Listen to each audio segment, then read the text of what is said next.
Hello, everyone. Hello, hello. Welcome back to the tavern. Nice to have you all here. Good to be fucking back at the table. I don't know why, it just hits different when I'm at the table. D&D, Dungeons and Dragons. Living through the world as Zetithia and a story I've been writing for the past fucking 10 years. And at last, certain stories of this world gets played out. And it's always Sundays I look forward to the most because that is the nights in which we do our streams. As the cool kids say these days, it just hits different.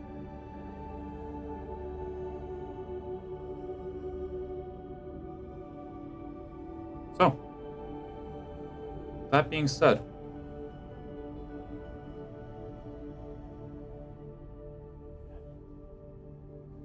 I need to bust out a token for our new player today. That's right. Today we have a new person joining us. Join our world. Alright, where is my humans?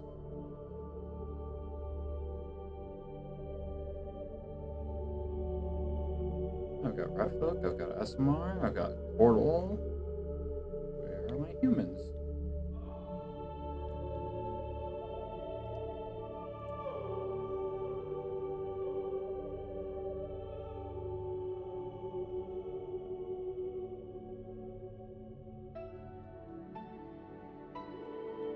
Odd.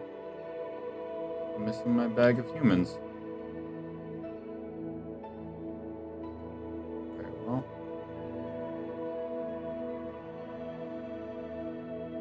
I'll probably find them at a later time. We'll go with the elves for now. I'm pretty sure that'll do.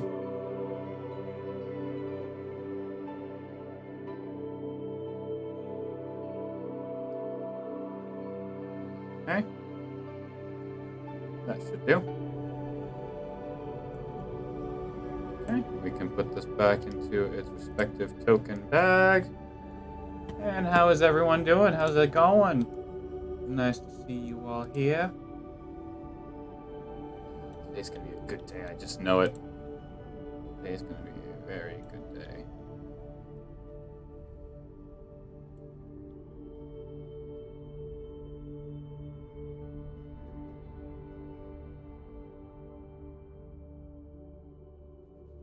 Pretty sure that's how we spelled her name. Okay. Now let's just move over to our players, shall we? Alright. Over to this screen.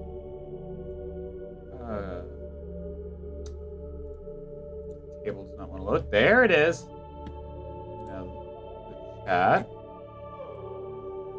Would you like to load? There we go. And now I can... He's taking care of them. There we are. Don't hurt yourself. Why would I do that? No one's talking to everyone. you, I'm shouting at my coworker. Welcome. And just for everyone joining, I would like to give a big warm welcome to my personal DM, Mr. Cranberry, Sean. Gone from being Greg the Destroyer to Greg the Insane. I'm glad to see it. Alrighty. So, we have anything we'd like to say or do before we begin? I will be muting and unmuting constantly because I'm still at work. I am aware. I meant D&D wise. Or I'll just go completely silent. Also, I hope to choose something like... The map is up Sorry, for you all what to was that, view. John? Yeah. We'll personally mute him. When he's talking, let me know so I can unmute him. So, we all ready? Yeah. Mm-hmm.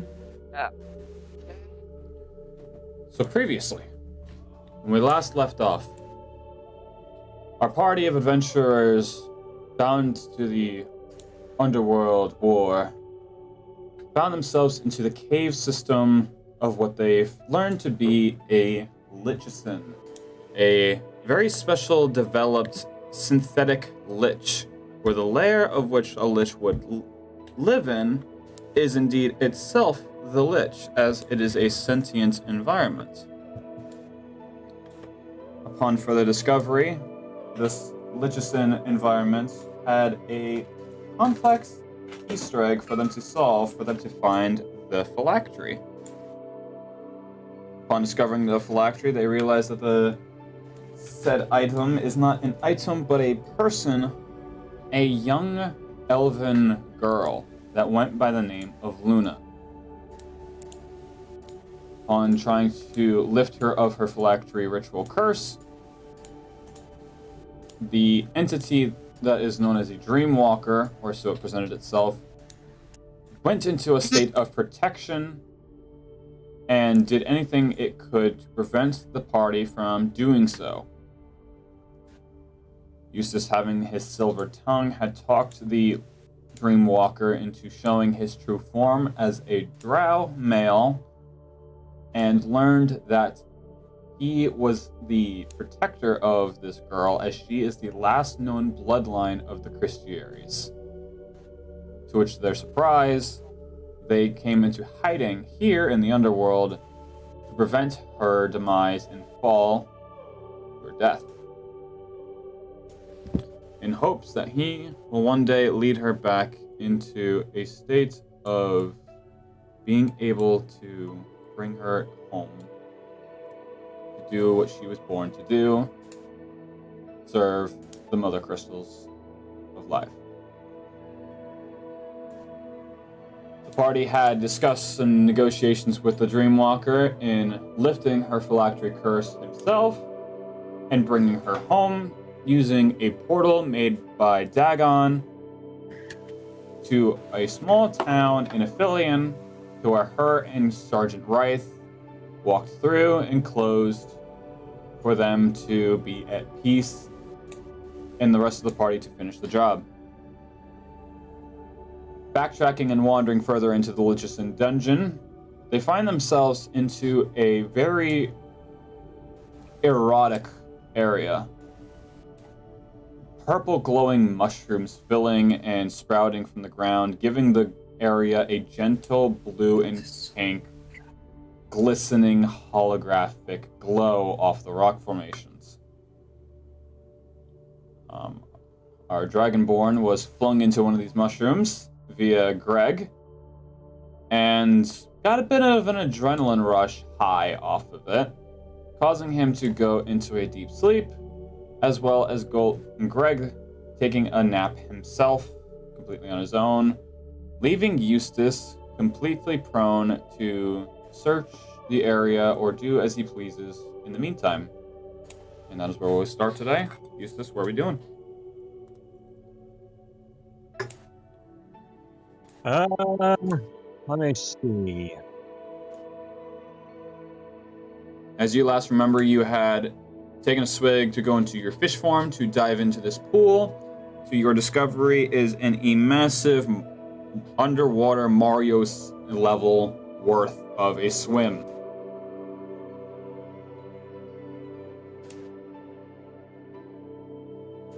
All right.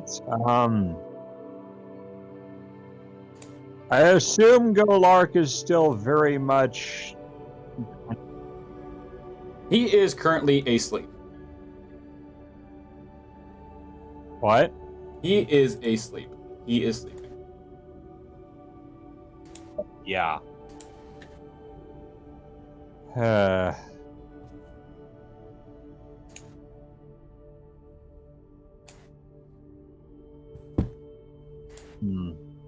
Well, I suppose that the best thing I can do is explore this region.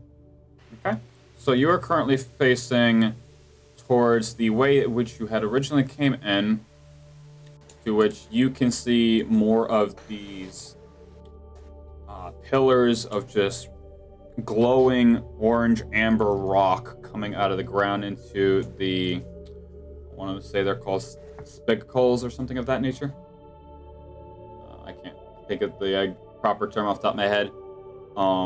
Aside from the obvious of which we've already learned of the purple mushrooms and the sakura branch formation, mushroom vines, as well as regular mushrooms sprouting of just white caps and the rock formations. As you turn around to the way that you have yet to discover or explore, make me a perception check. Okay, so that's a 20, right? D20, yep. And then plus your perception skill. All right.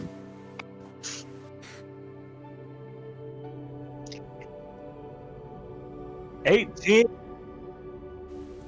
Raw 18? 18, yep. 118. Just one raw 18. Alright, and then plus your And, perception skill? Let me see if I got anything on perception.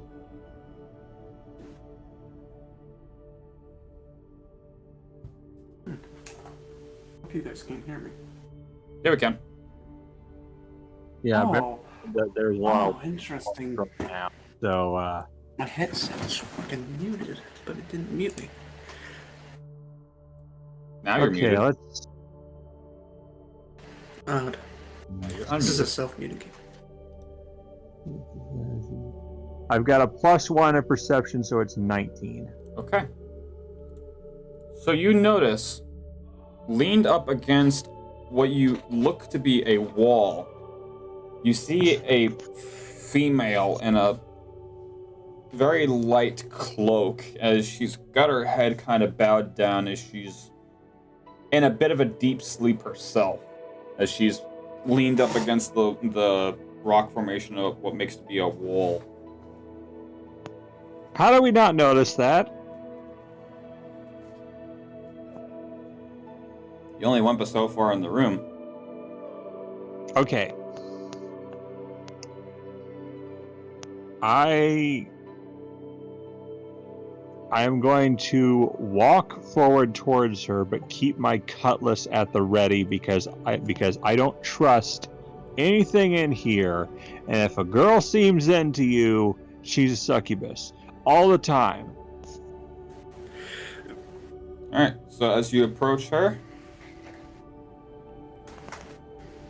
Sean, if you would like to describe your character. Sure. Oh boy. Your most typical average-looking female. Nice, light blonde hair. Literally a depiction of the most average-looking female ever. Dressed in light clothes. Yeah. Not much else is really described. So, utilizing my potion, which I just feel like my first thought is, oh, this person they're asleep, and they must have been enchanted by the spores of these mushrooms. My first course of action is probably to wake them up, and assuming that they're asleep in the way that they couldn't be woken up by normal means, I basically give them a tiny bit of the potion that I use to transform, just to see if it'll wake them up, because that could melt the shell off a garden snail. Okay. And so you do so? Yes. Like here is like wakey. So as you do so, just the slightest jolt and intervention to whatever put her into this sleep is like a snap on the dime of a pin needle drop. It snaps you awake, and your senses are very much hazed as you are quite literally in a coma daze, like you're half awake. Your vision's fairly blurry, and your hearing's a little off, your sight's blurry, your fingertips are feeling very fuzzy, like pins and needles static, like your arms fell asleep at some point.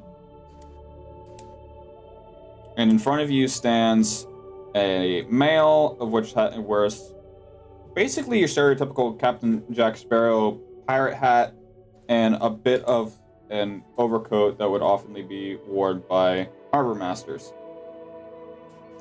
I've seen worse. Yeah, I'm wearing a standard bicorn, so... That was not a fun rest. And what might a fair lass like you be doing in a place like this? Well, obviously one does not tend to fall asleep around here. I would think I was drugged. I think I was drugged. All I remember is charging in here, eventually breaking away from the group I was coming in on, and... I assume getting lost. Yes. Quite. Well, you're with a group now, though most of my colleagues are in Twinkletown. Well, I'm just glad to be up. Thank you for that. Now I would very much like some help in exploring this area, because I have no idea whether there are hidden dangers here. I would very much like to keep my comrades, who are asleep right now, safe from anything that could be lurking around in these caves. Sure, I'm all for it. I'll return the favor of you waking me up. Oh, and are you, by any chance, a mage? Yes, I do dabble in magic. Ah, that's helpful. So far, I've been the only ad hoc wizardry talent among the group. Which reminds me, Sean, do you have on your sheet anywhere Soul Essence or SE? Mm-hmm. You do? No, Okay. I didn't put it down. I did not. I said no. Eustace, how much do you have as a max? Well, if I recall that ritual we drained about 75 of it.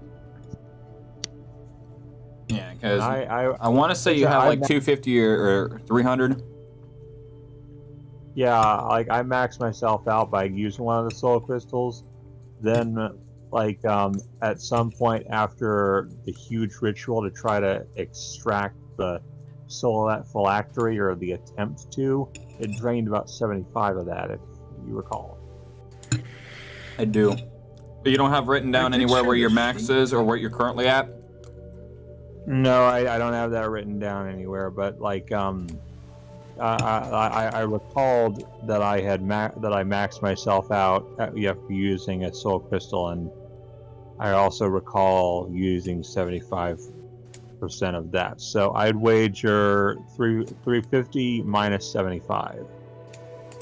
Okay, so if you want to get like a pen and paper or something, or like a note sheet, or even through Discord on yourself, put 350 for your max, and then whatever you're currently at, and then Sean on your sheet, 350 out of 350 for Soul Essence.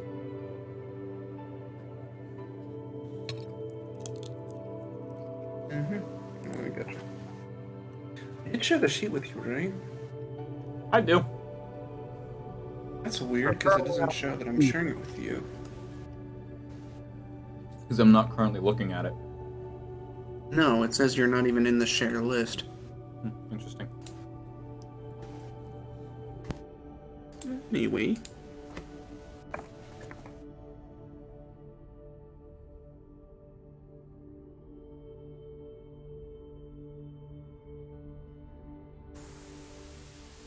There. I bookmarked it.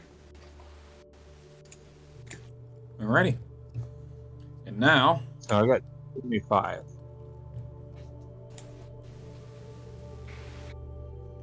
and at this point, gonna need you both to make me a wisdom saving throw. Oh boy. Well, Nat first 1. one, and that's good. Good. Nat 20. Right off the bat. Okay. Hey, little baby, how are you, my child? Yes, you smell the bacon, but no, you can't have it. So. What'd you get, Sean? 26. Jesus fuck. Okay. Yeah. But Alright. I have a +1 for wisdom, so it's 21 actually. Okay. So you both in like the back of your head, you get this very small, sharp pain. That's almost. It doesn't hurt, but it's definitely noticeable. Similar to like someone scraping like the edge of a knife against your skin, but literally on your brain. As just all of a sudden you get this very weird feeling overcome you. It's more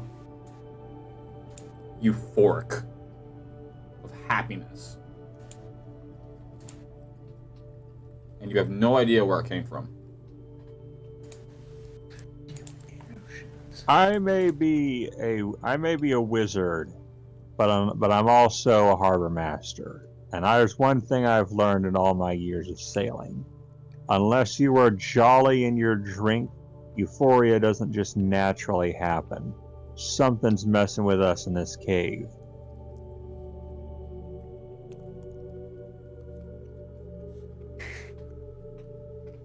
Someone's freaking with us. Someone is giving the tingle in the back of the head. And the good And old you would brain have an piece. idea of what this is, Sean.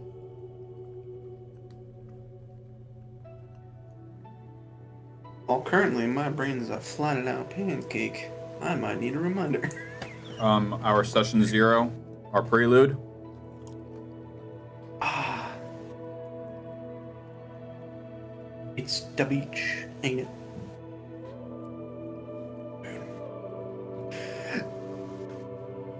If you need a refresher of that.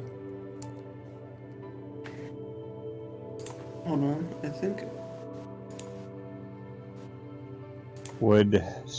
I'm kind of in the dark here. You're supposed to. Yeah. I'm trying Because to he scroll. got to this room about, as of right now, when he got to this room, you guys were fighting the Guardian.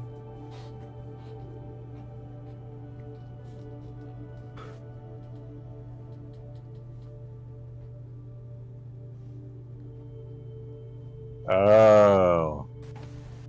I'm scrolling through. He's been asleep for a while.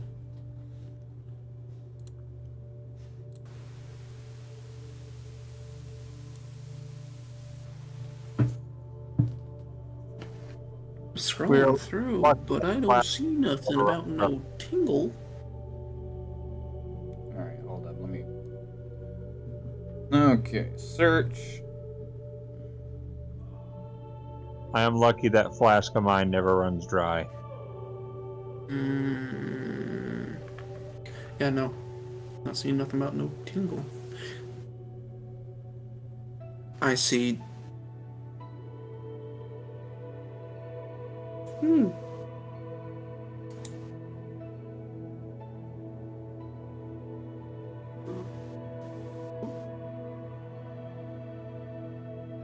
Oh. Oh. Oh, I can. Yeah, okay. Not good. Now is it coming back?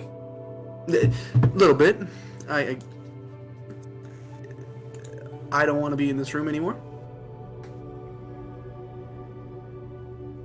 All I right. don't think we should be in this room anymore. Personally. So you wouldn't happen to have a greater wagon spell on you to create some mode of transportation to get my comrades out of here while they're unconscious, would you? Sadly, no. Okay. If I could make anything big enough to get Hello, can you hear me? anyone else out Yep, of we can hear you. I would have already used it. Okay, Alright. I have Oh, I'm in I the have a theory, but are you willing to combine magical fair arcane? bit by myself. So, Okay. I have All an right. idea, So, but combine spells in what way? well, you know the old saying, two heads are better than one. Of course. Who doesn't? Well, I'd say two wands are better than one, or two magic staffs, if you will. 2 fireballs are better than 1. I want to see if I want to see if combined we can create a mount that can carry our friends out of here. you could just break up and have him carry Golark. Hello, child. I feel Can I like- help you? Like a phantom steed? Well, something like that, but more like I basically reach into my book, into my pouch, and pull out a very small book, and I basically flip through it a bit. It's like when I was sailing across the seas, I ran across many a strange creature. Perhaps you've heard of Pliny the Elder. I've managed to classify a few things I've seen out there. That way I could tell tall tales of it when I came back to shore. I'm sorry, but I have not heard of such.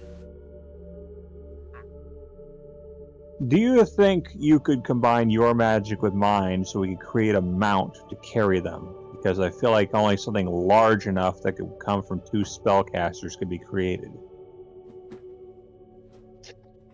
I would ask him, what do you need me to cast?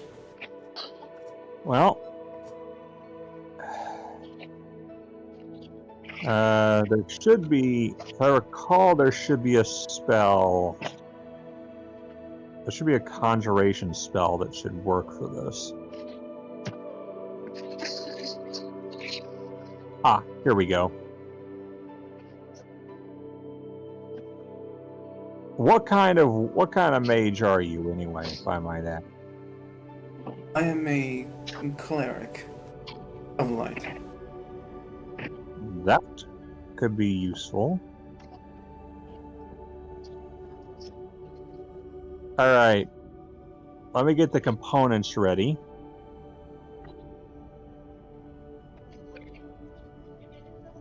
We are going to cast Conjure Animal.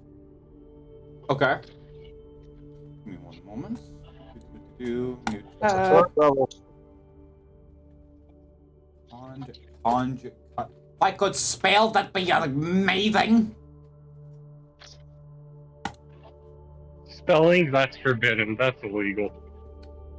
You summon face spirits to take on the form of beasts and appear at unoccupied spaces that you can see within range that the following options: 1 beast of a challenge rating 2 or lower, 2 beasts of a challenge rating 1 or lower, 4 beasts half, 8 beasts quarter. Each beast is considered fey and it disappears when it drops to 0 hit points or when the spell ends. When summoned creatures are friendly to you and your companions. Roll initiative for the summoned creatures of this group. Yada yada yada yada.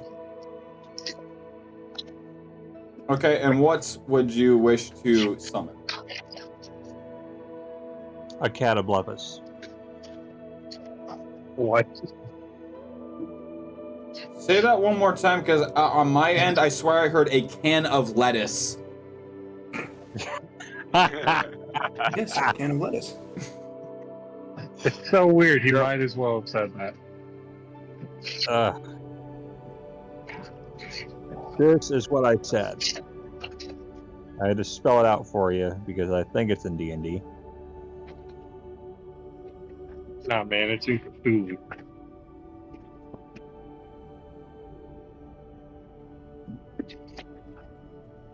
You actually type it in chat or something. I know this is a little far-fetched to summon something like that, but it exists in 5e. What is this? All right. Paste that into a Google search. One moment. All right.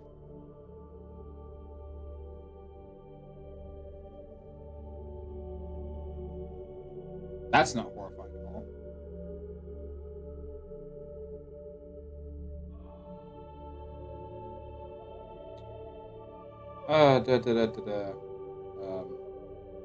I feel like that would be large enough to carry both Golark and Greg.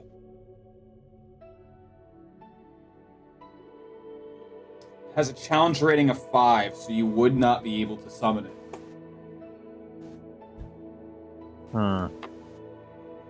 Well, there is one other thing I can probably do. Because they do say giant boar, constrictor snake, giant elk, hunter shark. Not gonna do that. Not gonna do that. Not gonna do that.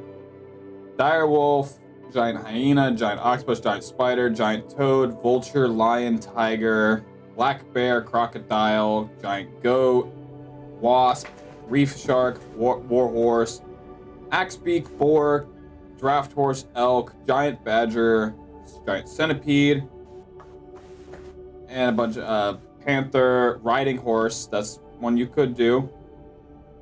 There is riding horse listed on here. You could also literally give a whole new meaning to pack mule, because there's literally one you could summon. And with that, you could actually summon 2 of those pack mules or the horses. All right, let's do that. Okay.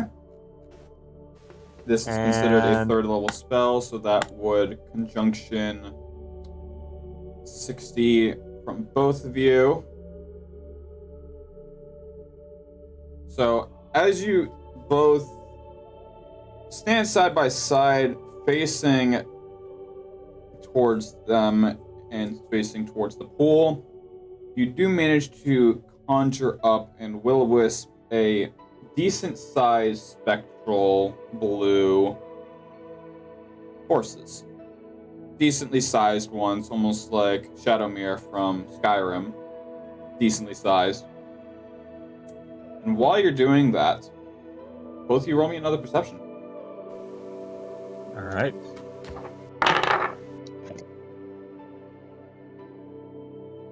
Ah, that landed weird. Let me try that again.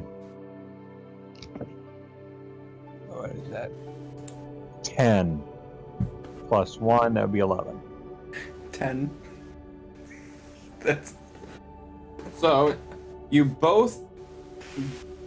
The mist of the spectral summonings kind of block your vision a bit, but you can make out ever so slightly 2 figures almost cuddled up to Golark and Greg.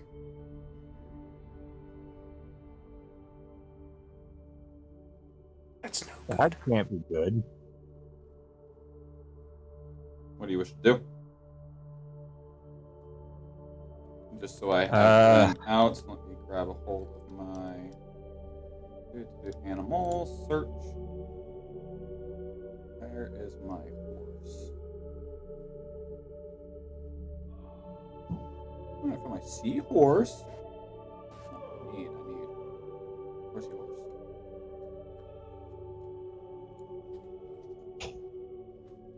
horse? Yeah, something tells me that Model that's not invalid. good. Oh boy. Okay. So that just got deleted apparently. I feel like it'd make more sense if it were seahorses. But Well, apparently In the the con- model for the horse tokens are corrupted. huh. The map crashing? Anyway, so while I pull those up and wait for my map to quit lagging, you wish to go investigate? Yeah, I didn't get a name from her. Does she have a name? Yes, but you didn't ask it. May I ask your name? Mania.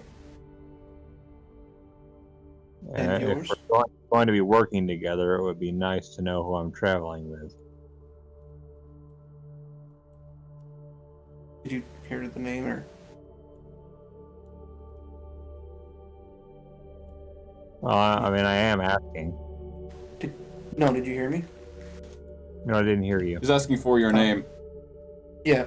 No, I said Mania. Nice to. Your name is Mania? No, it's spelled oddly.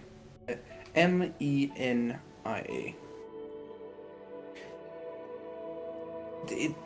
Odd pronunciation.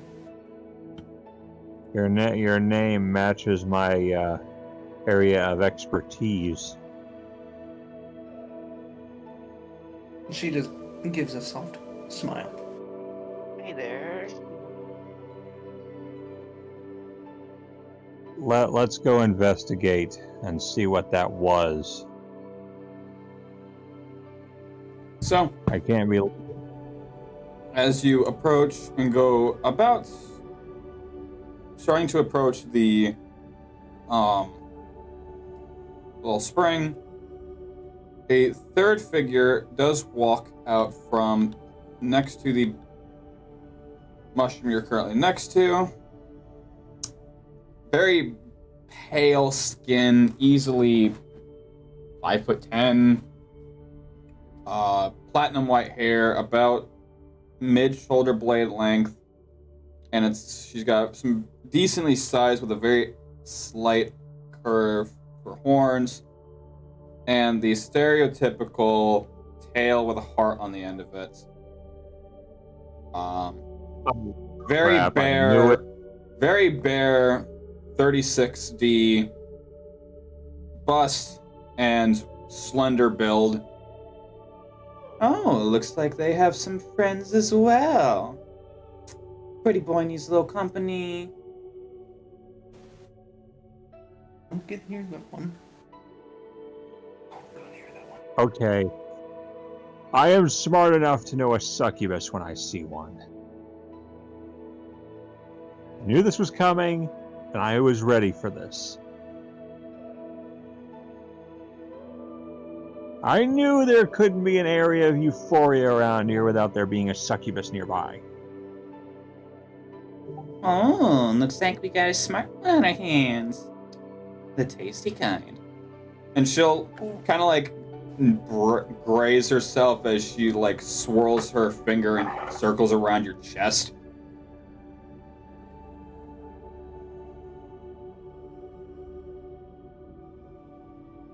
I'm just, yeah, okay, yeah. I basically turned to my new companions, like, you wouldn't happen to want to counterspell a succubus, would you?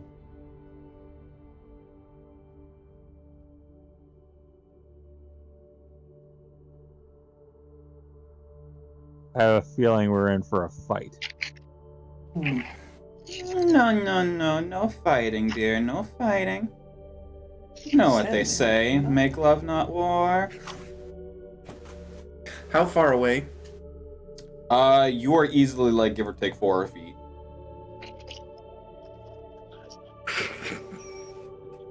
You know, there's one. What's danger close? If there's one thing I've learned, if there's one thing I've learned about sailing, it's that not all sharks are in the water.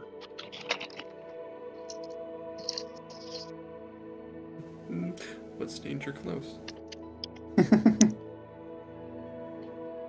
Greg is a light sleeper and silently wakes up. Well, essentially, because if you were to, like, knock out of your sleep, you would see another one, as these are literal 3 sisters, one all curled up on Golark, and one just kind of laying on your chest, just half asleep.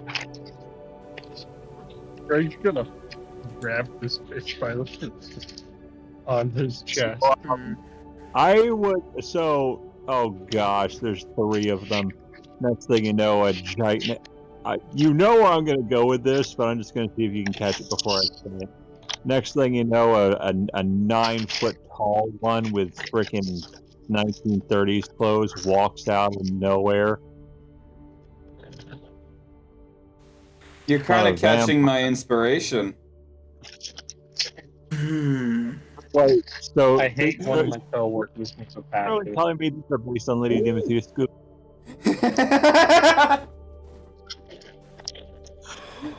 You're for real telling me that I called it again, and I'm thinking, well, I'm thinking of Lady Dimitrescu and her daughters. Inspired, but not ripped. Wait. Oh no! I will not be drained today. No way. Oh, you don't want the sucky. $5. Pyro. $5 sucky. Well, So, what were you talking about, Blue? Because you said something about the girl on your chest. Greg wakes up and grabs her by the throat. And she's He gonna is just not a look heavy down at sleeper. you. She's gonna look down at you with a glimmer in her eyes. Ooh, the rough kind. I like it. I have an idea. Greg's gonna throw that bitch against the wall. So, Where are you throwing her? Against any wall. Nearest wall. So that would be the little spikes coming out of the ground, literally to your back. Greg's gonna power slam her on some spikes then. Oh gosh. So you do so, and you can hear, you two back there can hear the crack and actually see him do this. As she just gives a light smirk. Just remember, safe for the stars. And she just gives you a light smirk. So, Does lay on hand work on demons? Does it hurt them? question. Answer. DM. These are totally corporeal beings, right? Like they are physical. From what you've seen so far, I'm about to do something, and it might be kind of stupid. not even an hour in, and he's already doing stupid. Everybody, let's give him a round of applause. Hey. D&D shit. Greg just power slammed a succubus into a freaking. I'm in a Friggin' call with friends for D&D. I'm in a call with friends for D&D. Greg just power slammed a succubus into a stalagmite. Her proctologist is never going to believe she didn't do this to herself. So, let's see. There's 2 up and about, right? If I remember correctly, there's 2 up and about. So there's one in front of you, rubbing up on Eustace. You've got one that just got power slammed and one cuddled up to a dragonborn that is next to the one dressed in a samurai armored suit that had just power slammed. Okay. So, you're a cleric. I have a feeling that you could be of use to us for this because people who can take these on. So the one that's currently grinding up on my newfound friend, and the one that is currently being power slammed, I'm gonna need them to make me Constitution saving throw.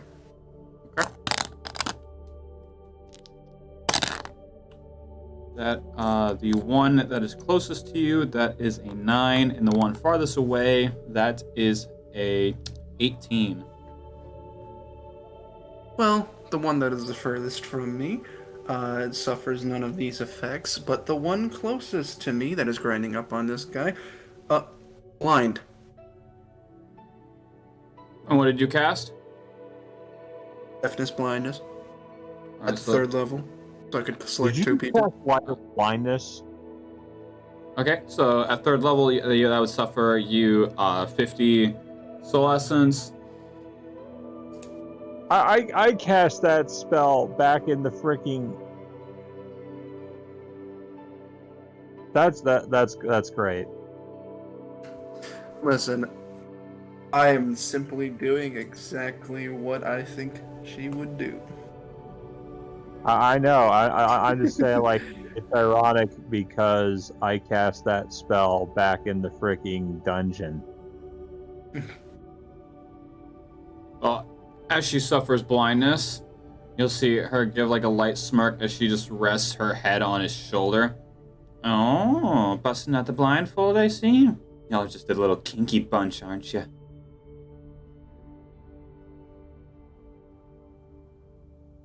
I think we're not going to get out of this with we're not going to hurt them. I have a feeling that anything we do to them is something they would have done to themselves. Or make them even more Who said horny. it was hurting them? Who said it was hurting them? I just made someone blind. Let's move. I do have an idea though. Let's just hope it works. Succubus are a relatively predictable lot. I basically pull out my flasks like Dagon. I'm going to ask something really, really interesting. I'm not fucking them. I wasn't going to ask that. But I need you to conjure me something that will at least distract them. Alright, who is just slapping around sticks? Me, but That would out. probably Yeah. be Greg. I need you to conjure up a cephalopod, preferably a large one. Why the hell would I do that? Because if we do nothing, then they're going to suck out the souls of my comrades. I reiterate. What's your objective here? Distract them while we get the hell out of here. Got one problem with that, boss. Yeah? And you're just gonna see a fish hand just poke out from the What? flask and point Taking these out. as the direction he's currently pointing in. Mhm. You see a relatively large 10-foot male Out with this one. crossing his arms as he's currently leaning up against one of the mushrooms. Where's my... Where is it? Yeah, right around here. He's standing right there. So, see about a 9-10 foot tall male. And I think I just found the pimp.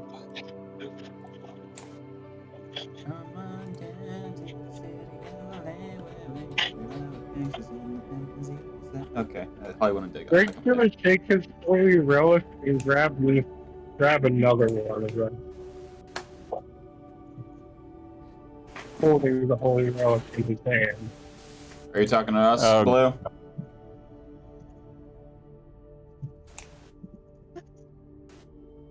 I'm going to take that as a Greg, I don't know if No. you got any plans.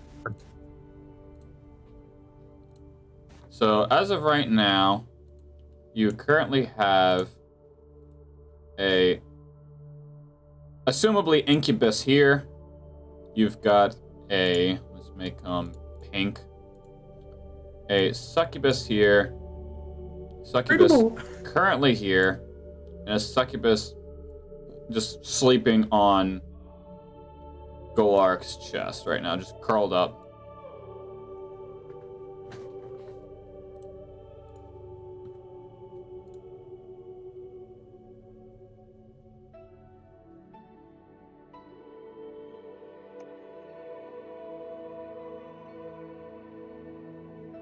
Oh boy.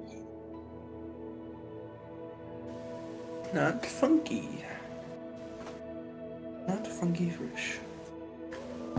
As you see this very elegantly large male just like approach the lot of you, and he'll just, all right, girls, enough. Let's not suck off our guest just yet. They need the rest. It looks like one of them had some decent beauty slip. How are you, my dear? And he gestures over to you, Melina. Who am I? Yes. Well, I'm simply just a person who got lost. No. I'm the one who gave you a nice little nap. How you feeling? I would appreciate it if you don't do that again. But it was fine, thank you. And I immediately turned to her, as like, did you lead these wolves to our door? No. Not, I no, simply- I'm not calling you out for it. I'm just wondering, how do they know you? Well, Oh, little would sheepy. big man? Would you, big man, like to explain, or shall I? I'm just a little sheepy decide to wander up in the wolf den, using the analogy you used. And I simply took care of said sheep, gave it a nice little rest. It looked tired and weary. Long day of adventuring and traveling and wandering. All adventurers need a rest eventually. Just like your little friends over here. They were about to get some decent rest, but pity we got one a little on the angy side. But wait, trust me, you guys do not want an inch of his moxie. No. The orc. I do realize that is a hell of a boss pun.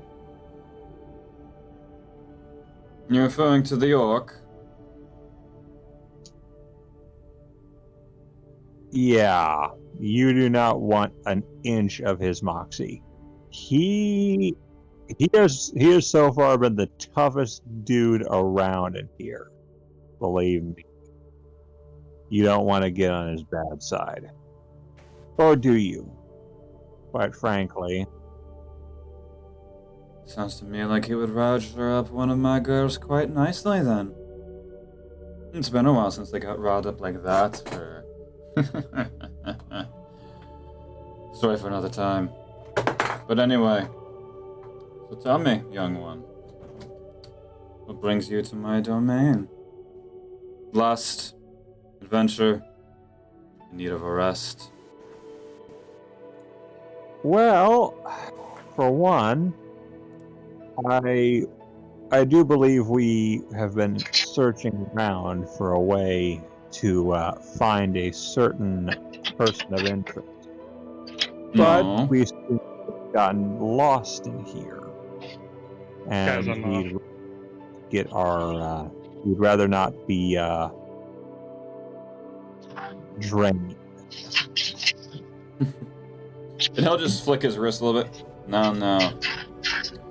We may be of the gods and goddesses of Lovecraft and... See you later. Have a good night. Well, not Lovecraft, as you can... Yep. As I can notice your taints. Love.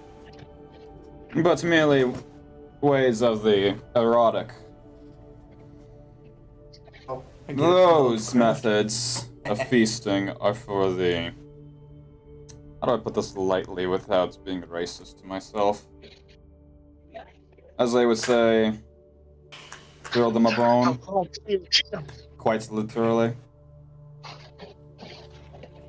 Those that feast in that type of way, I despise. There are many different ways to acquire such feastings, for lack of a better term. We've had several passerbys come by, and we're more of the, in your world, be a masseuse, I believe you call them. So, may I ask what it is you want exactly? Because depending on what you want, perhaps you can give me something I want. I personally don't want anything. I have literally anything and everything I want within the palm of my hand. And he'll just be looking at his fingernails like a girl checking out hers a little bit. Oh, sweetie. Basically. My daughter's here, however. It's been a little while. In fact, if she had a bit of a male side to her, she would have been probably played around with in her sleep. But, as you all know, succubus need a little bit more meat, should I say?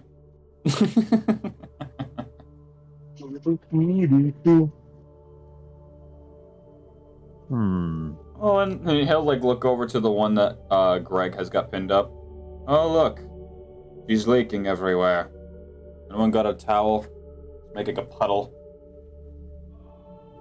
I basically walk over to the one Greg basically impaled. And I, utilizing a tiny vial that I carry, like my own, I have an apothecary, so utilizing a tiny vial, I collect some of the succubus blood that has spilled everywhere. Wrong kind of leaking, by the way. Seminal fluid, my friend. Lady juice, to put it simply. Well, yeah. I was going for the more Am I scientific. muted? No, you're not. Okay, yeah, no, then come. Yeah, I basically I retract my previous statement, knowing that.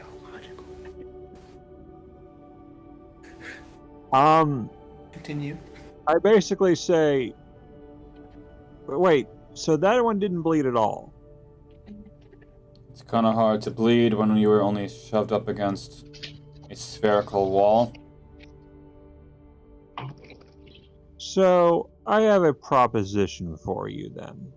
You have everything you want, but they require stuff, correct? Your assumption seems to be led on so far. Continue. What exactly do they want?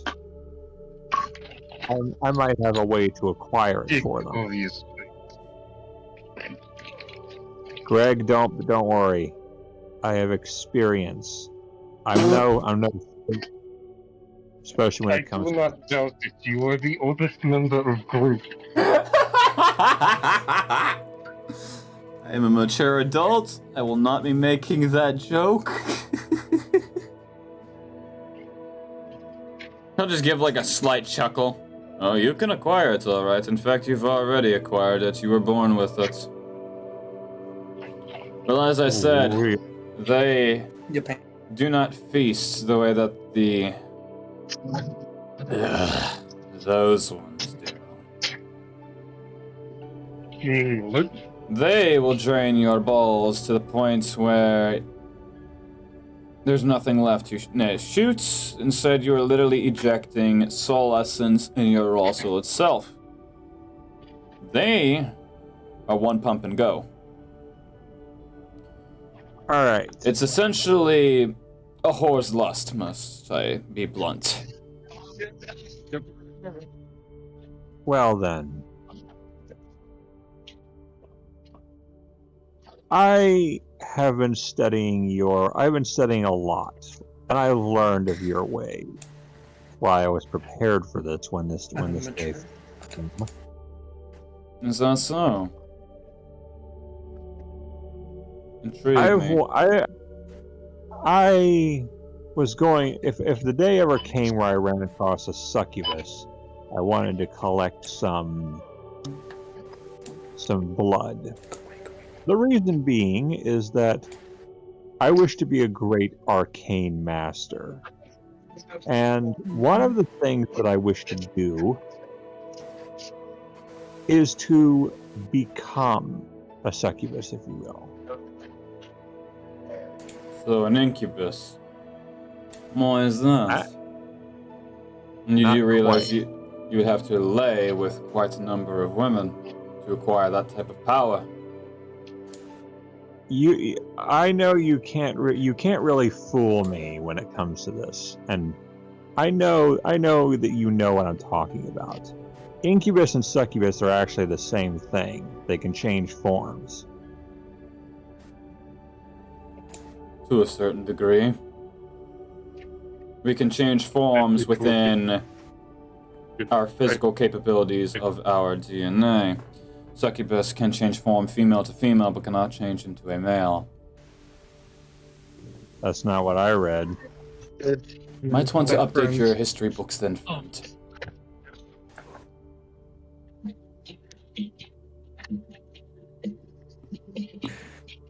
I know that the concept of Rule 63, if you will, as a bit of a And then I a long followed that. shot. Oh, I see. I wonder. But I'm Julius. but you see, I have to find ways of persuasion throughout my travels. Figure this could be a bit of a help for me. Hold that thought. There was an ad randomly playing in the background of something in my computer. There we go. What was on the background in your computer? Apparently some dude named Travis trying to promote something. On what? I don't know. Travis Scott? That guy's an Travis idiot. Scott.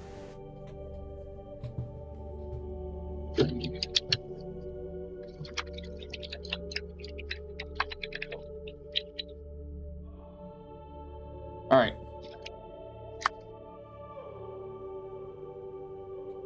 Basically, if I'm going to be a great arcane master, I have to learn ways of persuasion. And I've found that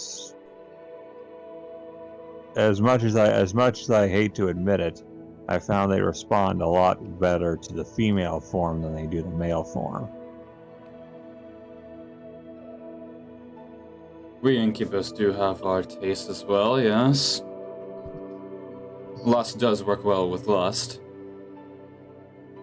So, in exchange for the ability to transform, if you will,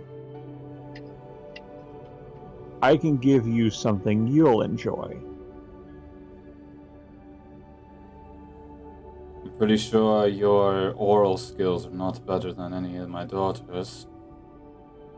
Oh, I'm not talking about performance. Disgusting. I'm not talking about performance. I'm talking about... Is there Greg in the background?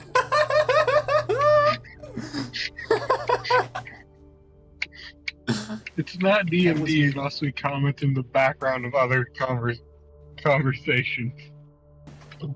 I'm not talking about performance. I'm talking about methods. You see, I happen to be an expert in potion mixing. I can create something I'll create something that'll make it to where you can go for as long as you possibly want. Stamina shouldn't be a problem, but Viagra. Incubus have their limits.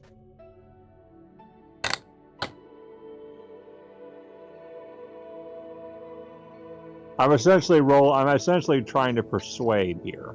Right. Because in this moment you kind of gotta talk your way out of a bad situation. And as of right now, you technically weren't even in a bad situation. Well, I don't know that though. They haven't forced themselves other than horny over there. Well, they're all horny. Well- What am I talking about? Well, you can't trust fiends as far as you can throw them. I'm not doing anything. I've got my...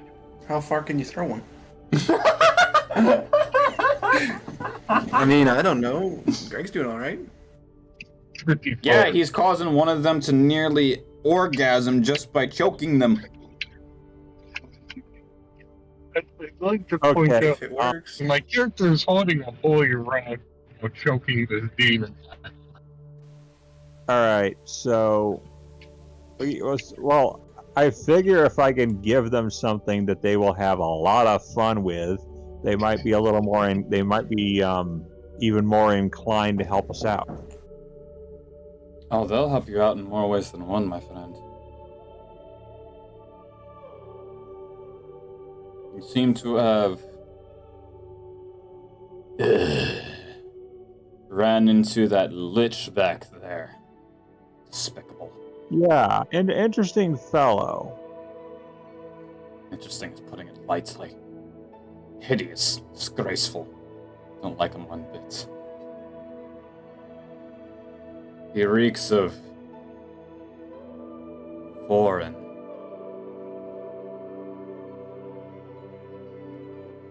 Well, Anyway, you must have put up a long fight with him. You know, my daughters here could relieve some of that tension. as much as the spirit is willing. Let me consort with my colleagues. Huddle! Hey, yo, y'all want to get laid? I don't want to sleep with my luck. Like, I will not sleep with this demon. Greg, you've got morals. You know better than anyone that a night with them is going to be deadly. That I know that. Never mind that by the time I was 25. The only thing I that's also going to be turned down deadly the- about a lay with them is it's going to kill your motivation to have any type of relations with any other woman, because they're just that good. Yeah, I don't want key important parts of my body to be removed and then resituated elsewhere. No. Like I said, we don't do that. It's simply one pump and go. So Those that feast off the souls via that method, I do not associate with. I mean, I don't want, like, I do, we do want kids someday. I have kids. I'm 45. They are like 15 Oh, I'd to, rather- I don't know, I don't 12? mind having I kids. forgot how old the youngest is. I'd rather not be shooting blanks if you get my drift. Again, You one are pump and go. I thought Dagon made live long. As he hears his name being spoken, you just see a fish hand just reach out of the flask, grab a cork, and just corks his own bottle. You really don't want to get on his back. I'm surprised the demons haven't noticed him by now.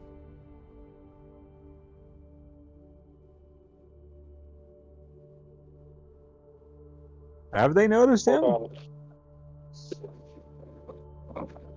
That's up for debate. In the meanwhile, Golak, you begin to snap out of your haze caused by the spores of these mushrooms. And to your surprise, you have a very slender, busted, pale female just laying on top of you. Just half asleep, cuddled.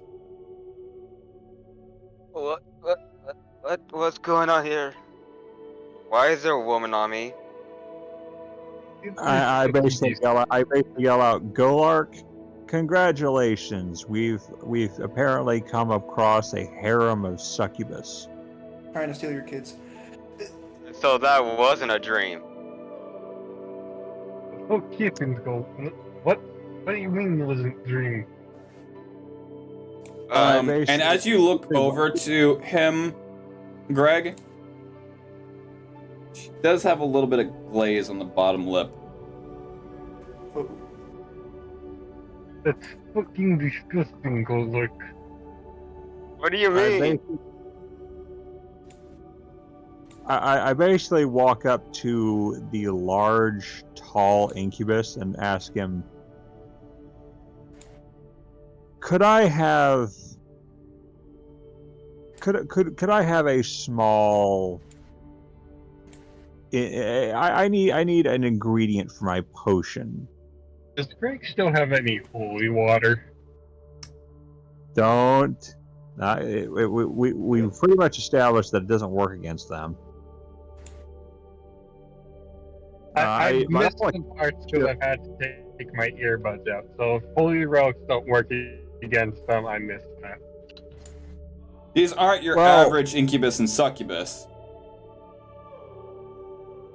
They seem a bit more passive than soul sucky. I basically ask him if he can provide. I pull out my book and say there is a special herb that Dagon told me about. I hope he doesn't freak out because of what he should probably know what I'm planning, but there is an herb known to succubus called Essence of Aphrodite. And he kind of looks around.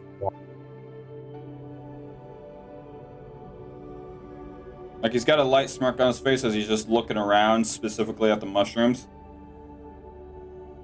I know that in a place crawling with such herbal essences, that you might have it. They say that it can make you almost irresistible.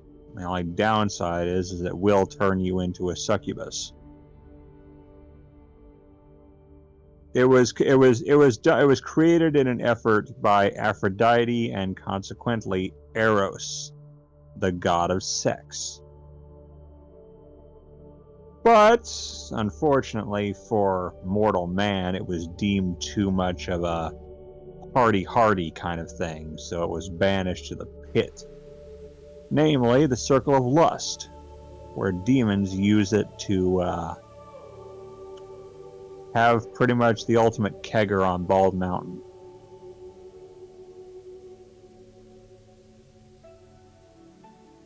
I was wondering if you might have it. I'm trying to make a potion, a pink elixir, if you will, that I discussed with Dagon at one point. And he'll walk over to the branches that are in the Sakura Blossom branch formation. And like he's stripping the leaves off, he'll just grip a hold and just pull and just strip off a few pink, almost prickers, and just crush them in his hand. I'm gonna need everyone at the table to make me a Constitution save. Oh boy. You said everyone? Yep. Oh, for heaven's sake. Okay. That is a 2. Oof. Oh, there we go. You said Constitution, right? Yep. Plus 5, so that's 7. Okay. We got a 20 here. Dice landed weird, but I got a 20. Blue? He probably can't even hear us. Okay. Optimus Prime, what was that? So I got a 20. This thing goes 7. John? Wait, what were you rolling? I'm sorry, I just got back. Con save. Uh-oh. Oh boy. Nat 20? Fucking Christ. Do you need me to add my modifiers? At that point, not really. Oh, okay. Well, Hello. stuff went weird. I was heading to my house. I live in a basement apartment, so...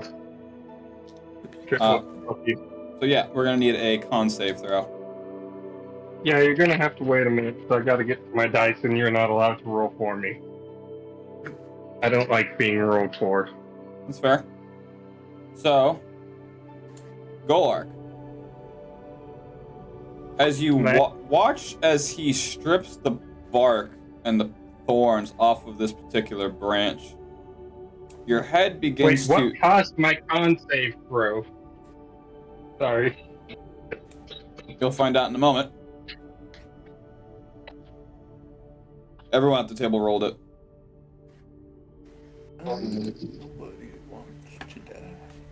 So, Golark, as you're watching him strip the bark, your vision begins to get even more hazy as your head begins to throb with this splitting migraine.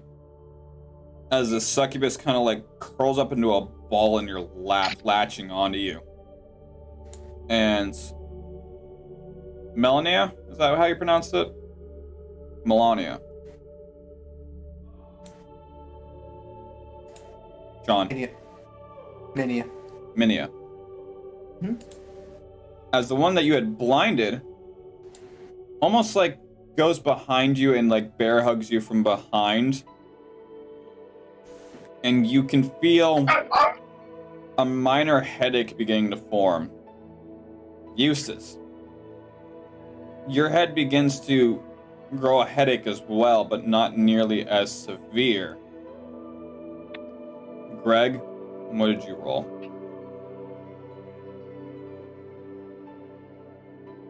I don't know if he's here. No, my internet just went stupid for a second. Oh. I am here. Okay. Hold on, I need to put my phone in a different position to me. There. Alright, hold on. Big money.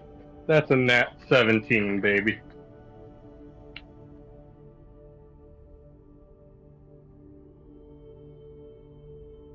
Hello? What was it? Nat 17. Okay. So your head definitely begins to form a pretty bad migraine. Mine? Yes, I got 17 on my con saving throw. you did. And they got 20s and they have a minor headache. Yours is a little bit on the stronger side. This is bullshit. I don't even know what the fuck's causing this. As Don't the question the DM. No, I'm questioning the DM because I need the fucking context skull arc. My context is missing. And I'm not going to go watch the live stream afterwards for the context. I want it while I'm in the game. there is which I think context. is fun. No, it's not because I didn't hear it. I said there is context. So as he begins Repeat to... You made it as he was beginning to strip the bark off of this, like, herbal tree that are sprouting off of the mushrooms. You inhaled its pollen. Greg's wearing a face mask. His nose is covered. It's not that type of pollen. It's like a smoke, a haze, like an aromatic, like a fragrance. It's like pheromones. Yeah.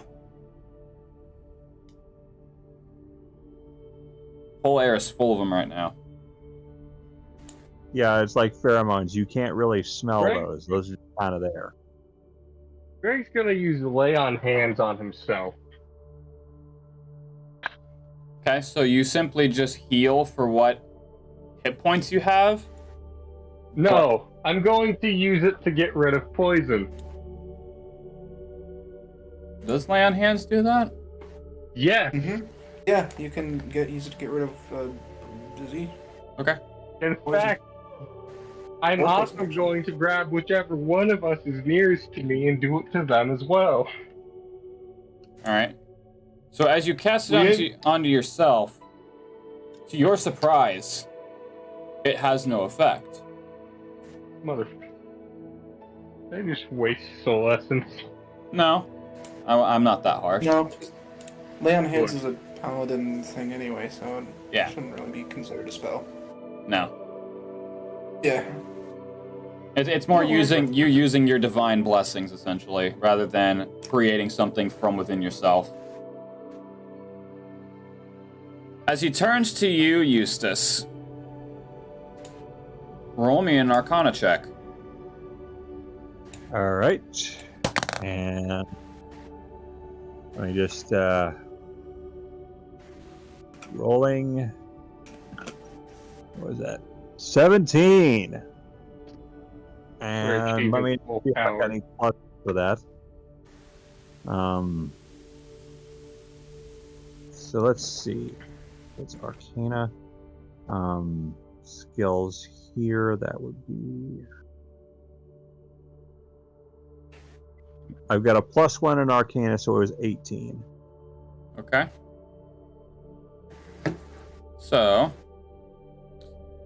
as he begins to approach you, as he's now currently like crushing a good handful of whatever this bark is that was off of the mushrooms, you watch as his skin, almost like a Rubik's Cube, just kind of like flips itself over and crawls up his one arm a little bit before fading into its natural color that you've already known to be what is him.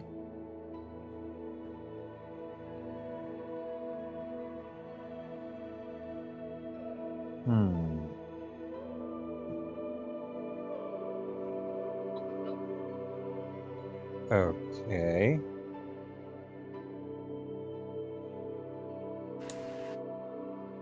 I take it that's the herb I was looking for. Not the one you're looking for, but it will certainly do. It's usually used as a substitute, as the one you are looking for is deep within a certain part of the hells that is underneath us. Getting your hands on those is literally a death sentence or a suicide mission. Those that manage to acquire it easily, quickly, and with haste, and return it to your world, definitely knows what they're doing. I basically talked to Dagon. You know what that herb is? To put it simply, ever heard of lust dust? No, unfortunately I haven't. But Likely an aphrodisiac. It's got the same effects as an aphrodisiac, yes.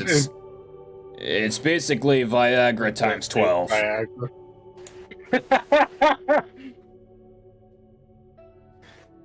If it lasts more than 4 hours, consider calling a doctor. so Dagon, does this mean that if I were to use this, am I gonna need like a wheelbarrow or a shopping cart? Anything with wheels, really. No, you'd basically be a The tripod. hell's Didn't know humans came with 3 legs. he was straight up. Dagon looks like you won't be the only one enhancing yourself. Hey! I was hungry! I know you were, I didn't get the weird things. but that herb will do just fine, at least for what I need it for.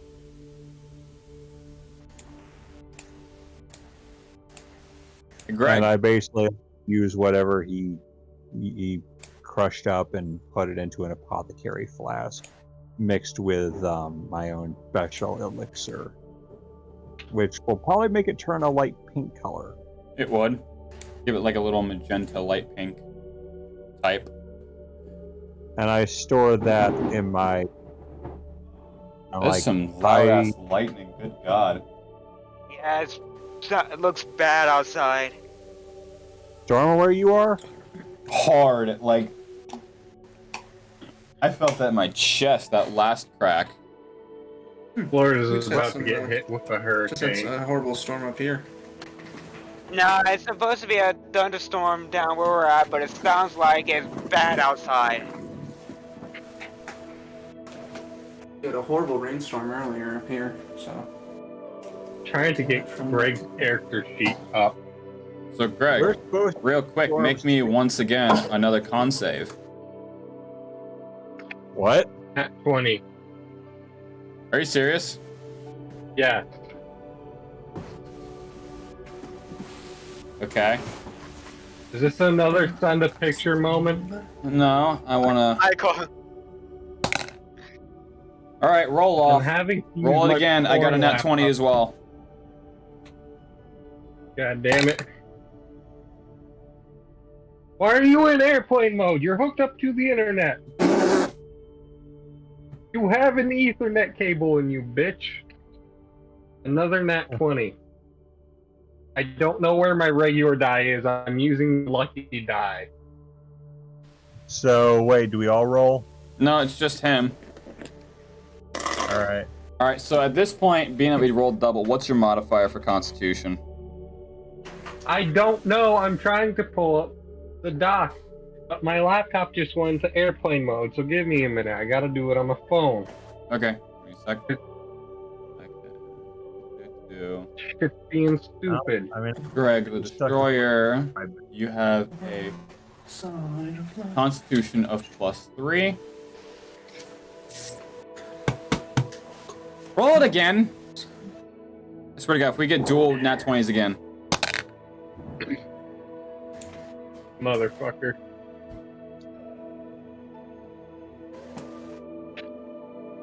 Alright, Nat 20.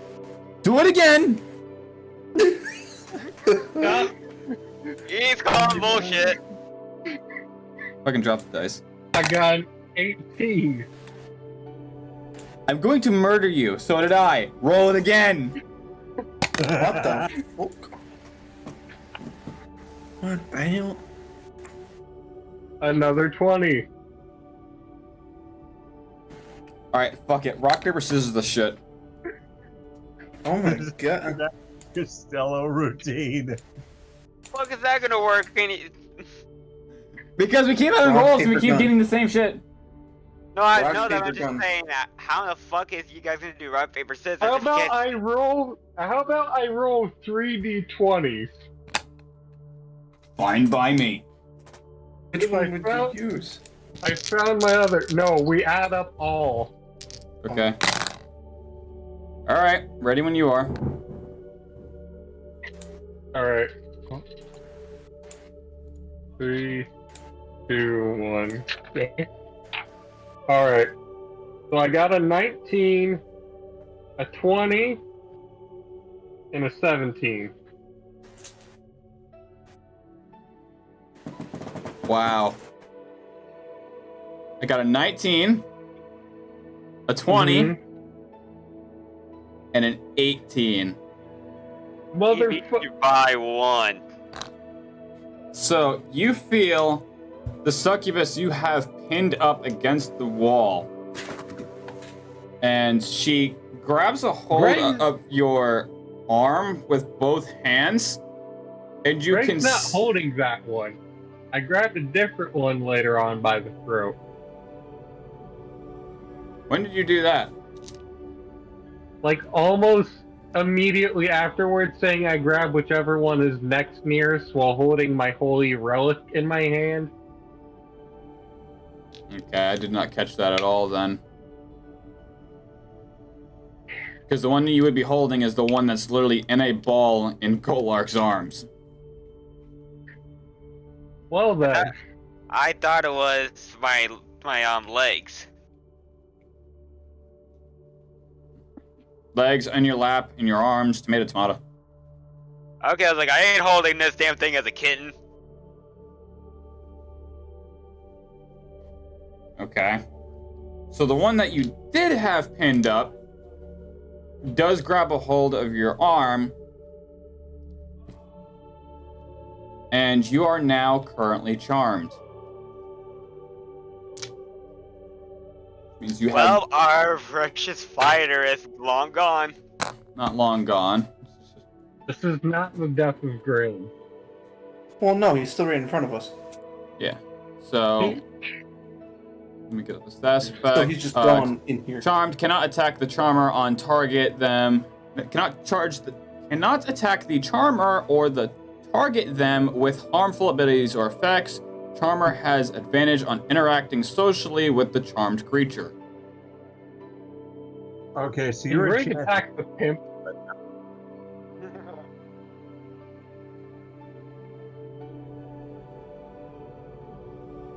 What's up? Can Greg attack the pimp? You can certainly try.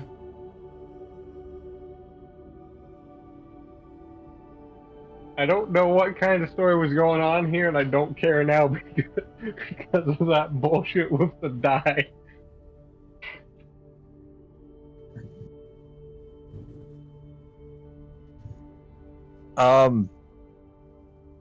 So Greg is enchanted. He's dominated. By the one that he had pinned up against the staglet, yes. You have Greg's one.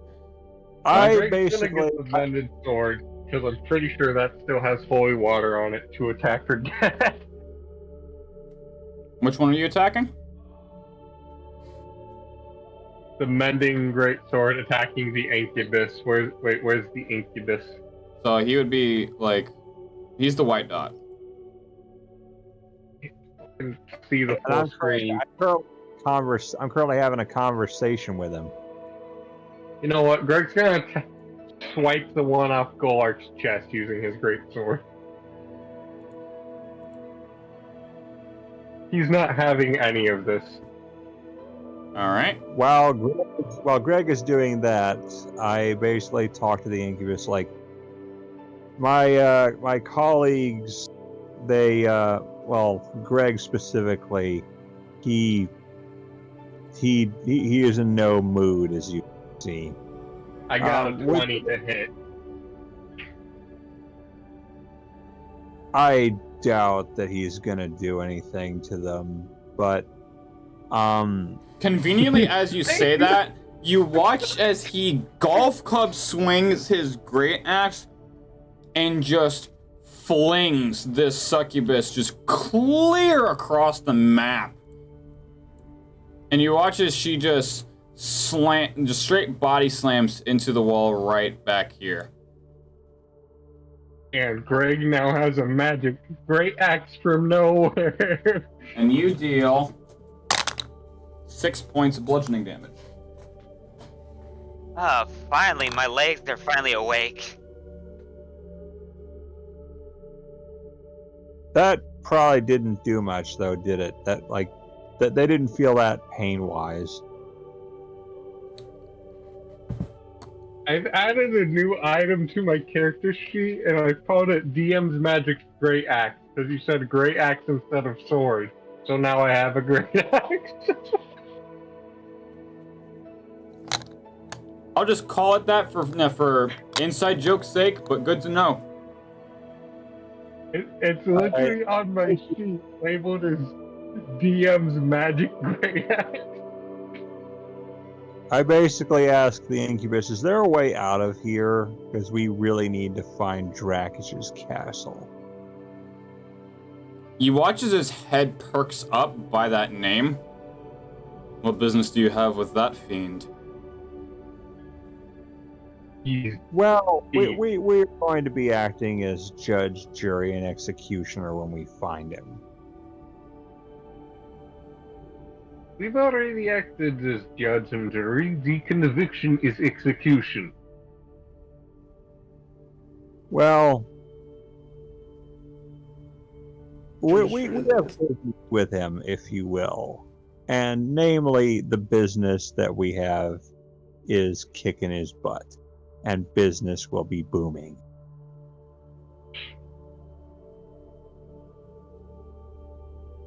Girls.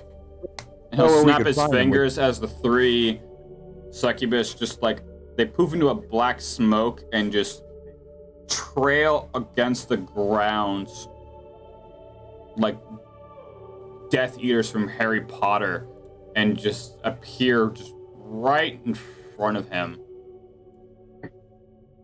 Laptop, why are you being a piece of shit? So you wish to defeat Drakich? Good luck.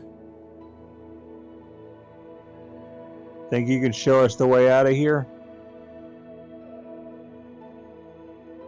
You really want to take on Drakich? Yeah. Everything that we have learned here, every experience we've had, every fight we've done, we came, saw, and conquered.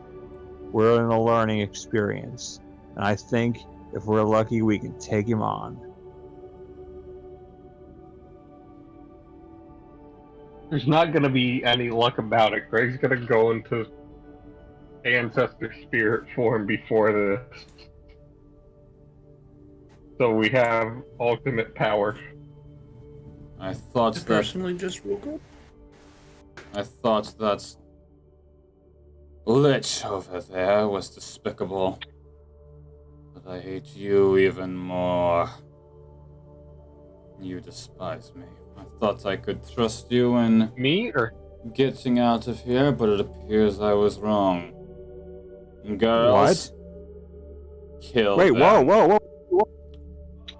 Let us roll initiative, shall we? Ingrid? Hey, And whoa, Greg whoa, rolled to whoa. break out of the enchantment as well. Wait, You would need to roll me a con save every turn until you break out of it, which the DC would be at this What point. the hell just happened? Did we just piss him off because we wanted to take out Drakage? Yeah, that's his boss. I rolled a 13. At 20. Okay. Hell! I'm rolling initiative. Hold on. And damn, he just threw me in there too. I All didn't right, even so do jack shit. Blue, you got a 13. Stetson, what did you get? Two. I'm current. Damn. Nat 20. Plus your initiative. Two. Wherever that's at. Should be at the top. I don't have one for initiative. What's your dexterity I bonus? also Dex bonus is +2. So you're 22. And you got a nat 20, you're first off. Kana, what'd you get? I got a 2. Plus your dex bonus? wait. Nothing. If it's plus my dex bonus, what's Greg's dex bonus? So it's what My- you my- roll plus your initiative, which usually in turn is your dexterity modifier. Or your dex plus bonus. 1, so I got a 14. I don't have nothing in terms of dexterity. I only have the 10, so I rolled a 2. Alright, and Sean, what'd you roll? Oh, 18. And that's with modifiers? Yes. Okay. So, that being said, Con saver is on every turn. My death grant. I really thought they were. I thought they were a friend. No. Until just you haven't made them paid foe. nothing to it. They are What were demons. we supposed to do here? What we were supposed to bend over backwards? Actually, I'll Oh, say but they this. were- This no, is you're the supposed first, to bend them backwards. I'll say that this is the first time that a wizard that we mentioned yesterday who has the dumbest fucking stats finally did something wrong. I thought this was gonna go differently. Apparently not, because you fucked up somehow, and it wasn't me. Congrats, Kana. You finally did it dumb. Fine. Hey guys. I didn't even do anything. I'm getting. Alright, thrown switching into up the a- music Yeah, for the stream real quick. I didn't know they were gonna do that. I thought. Finally, my last. Alright, so the first one got a nat 20 as well, but they've got a +1. Second one got a 11. Third one is a 6. +1 is a 7. As you watch the Incubus kind of just smoke itself out and just vanish into the mists. Okay, we haven't been able to hurt these guys before, so what are we gonna do? Any plans? Well, Stetson does have a bonus round, so Okay, so. Okay, let's see what I can do right now. I'm looking. Did my rest count as a long rest, or did I not get it back? that would be a short rest.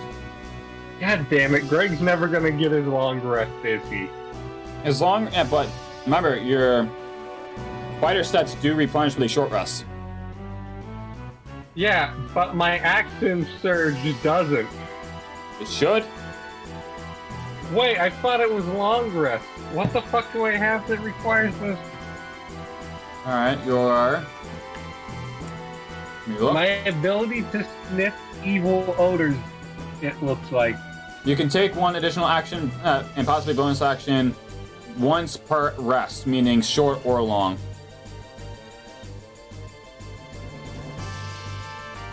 Motherfucker. I had several accent surges I did not get to use because we called them a long rest. It wasn't long enough to be a short rest either. You called them short rest.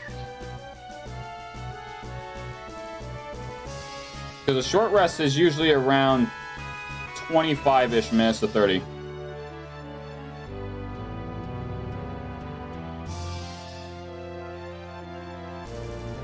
Alright, so, Setson, you've got a bonus round right now. What do you wish to do?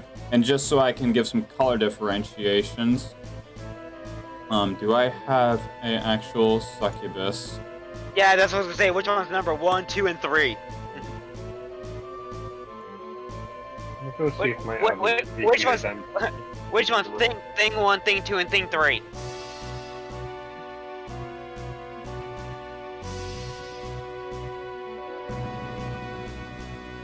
Which one's the one that enchanted Greg?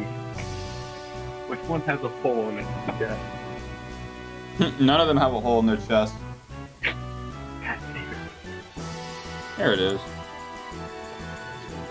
Also, I'd like to point out my typing is unintentionally very similar to a Incubus, because my typing is meant to mirror the way my Hell of a Boss character,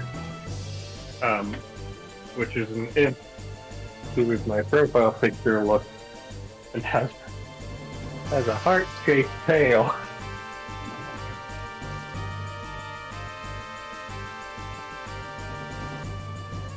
So that's gonna be fun.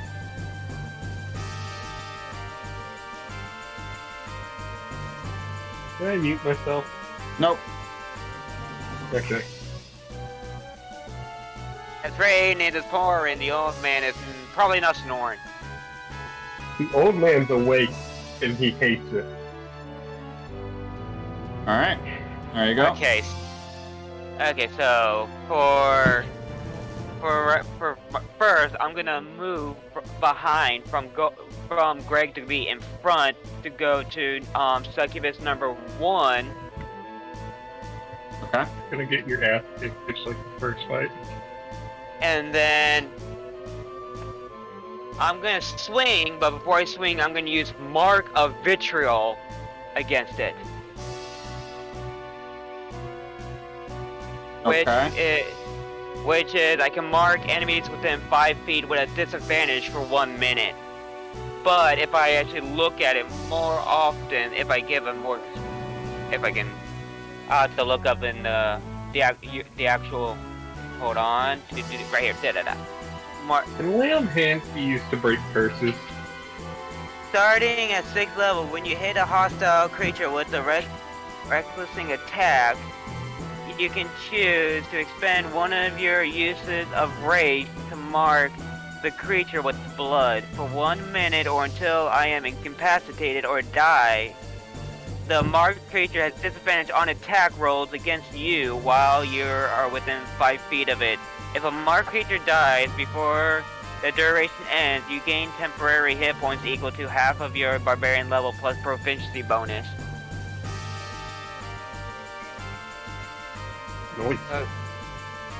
Okay, so like I said, I was gonna rage. Well, I'm gonna use reckless attack at first because I did not know how to do that. So now I know I'm gonna use reckless attack first. I'm gonna use my rage to mark it. So I roll. Go for it. Got a 19 plus 3 in strength. That is 22.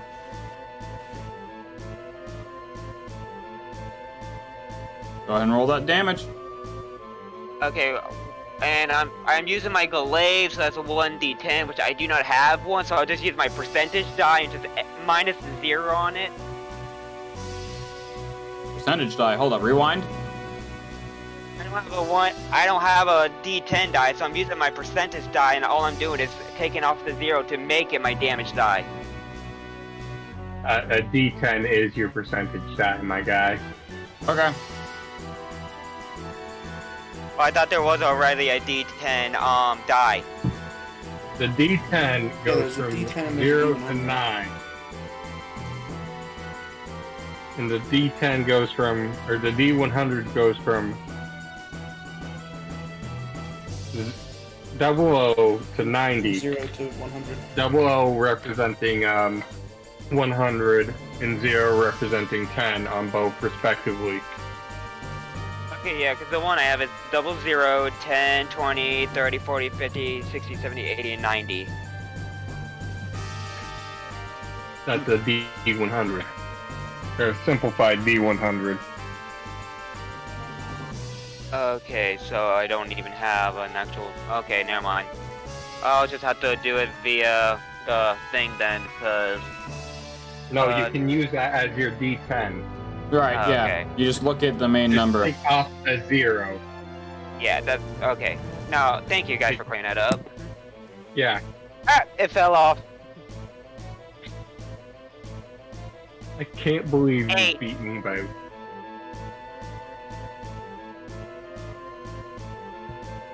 Alright, so we'll roll that damage. We did it with an 8. Alright. So as you quickly sprint up to the first one, you can notice this is the one that was over to you, curled up on you. Flick your hand out, and you splatter a good bit of blood just across their face as they look over at you and just quickly catch a good slit across the bridge of their nose as you watch their own blood just splatter on the ground in front of them. You didn't think out? You're the only one that can suck souls. And you said 8 damage? Yep. Okay. Gotta make a couple. Wait. Stupid question. Sir. Could Greg summon his ancestors to break this curse? Not now, because that would need a long rest. I would consider that to be more of a backstory based, which would need a long rest to do. Oh, I can do it. I do 2 major summons twice. Right. Will that go up with level? Eventually it will, yes. And I'll let you know when. Alright. I'm imagining probably level 10 if we get to that.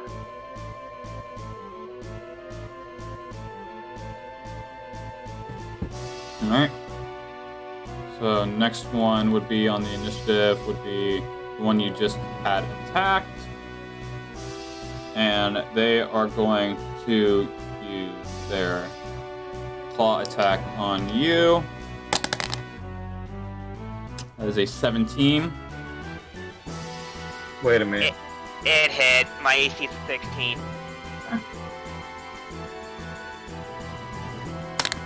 And you take 2 points of slashing damage as take a swipe across the bridge for her nose. She'll just retaliate and almost like an uppercut with her claws, just right up your chest and across the jugular. And that'll bring us to the top of the round, which is back to you, Stetson. Okay, so... Yes, I'm close enough. So, I'm sorry, lady, creature, demon, whatever the fuck you are, but you're gonna be somewhat... Totally good. somewhat heated, I'm gonna use Dragon's Breath. I And think we have immunity to fire. And pretty sure all demons do not take fire damage, you dumbass.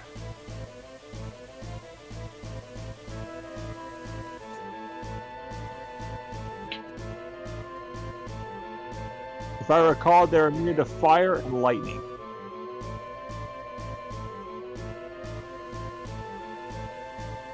What do you wish to do from here? I was still gonna stick with the fire breath, but since they said they might be resistant to fire. I don't think that's a might. I'm pretty sure that is an is, because they're infernal beasts. They live in a hellscape. You can certainly do so if you would like to. Cause I mean I can just regular attack, but Piss on their graves. yeah, I'll do a safe and just I'm just gonna take my glaive and I'm gonna use the pointy top part of it and just go for forward thrust. Okay. Go for it.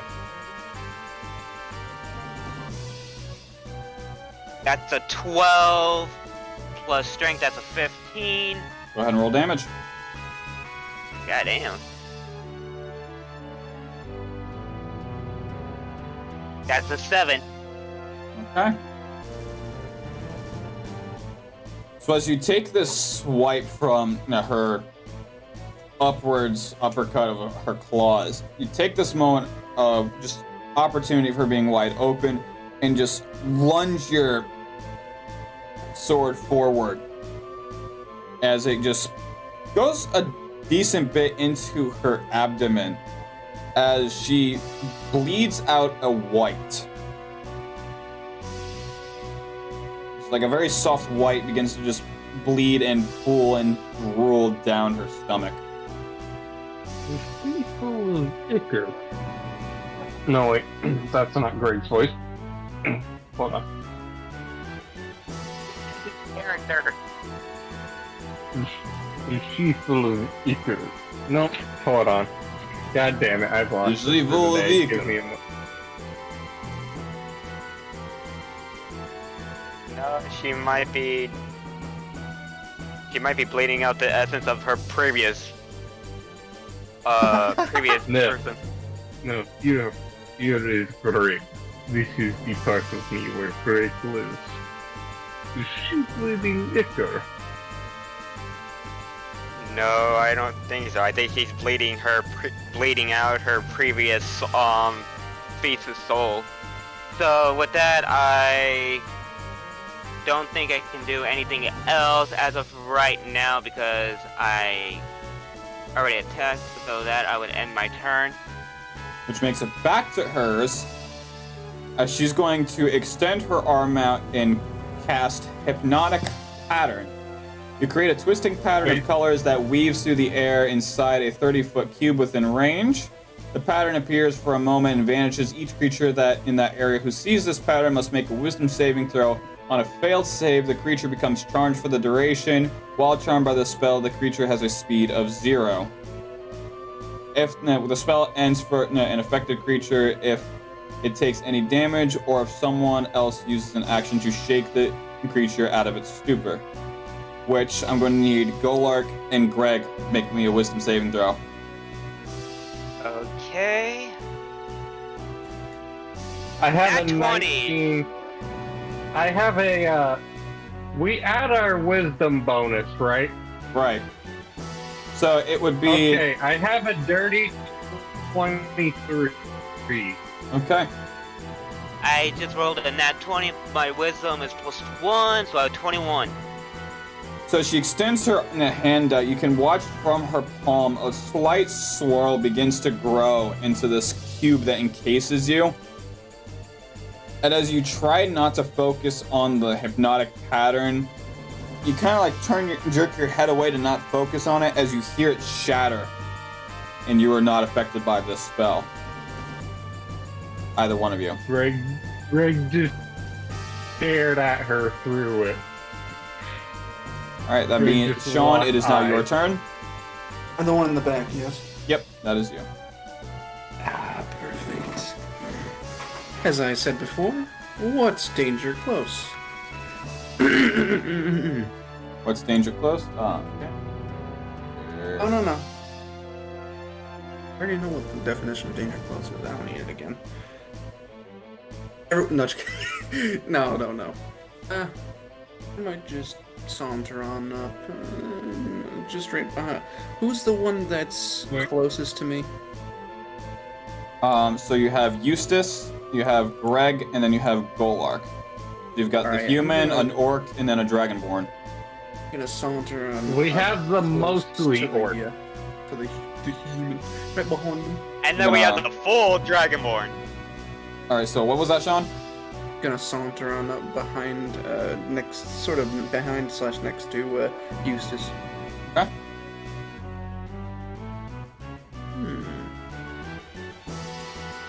Just gonna pull out my lovely handy dandy list of spells. Yes. Yes, this is fantastic.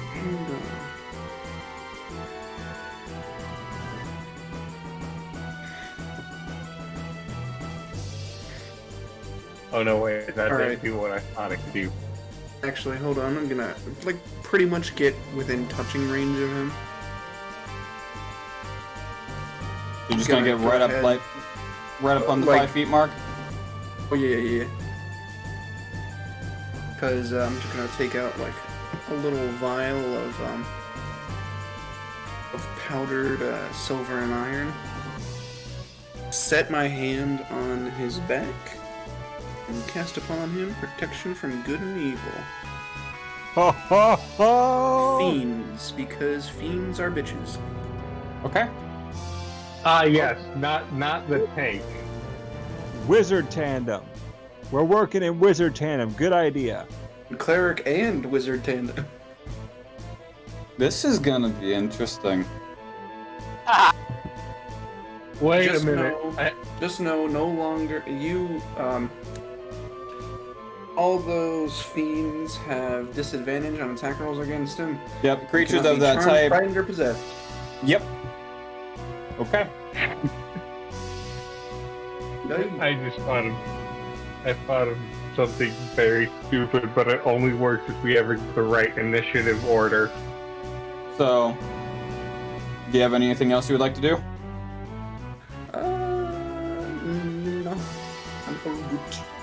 And as you cast that spell, being that it is a first level, that will just suck out 20 soul essence. Understood. And Blue, it is now your turn.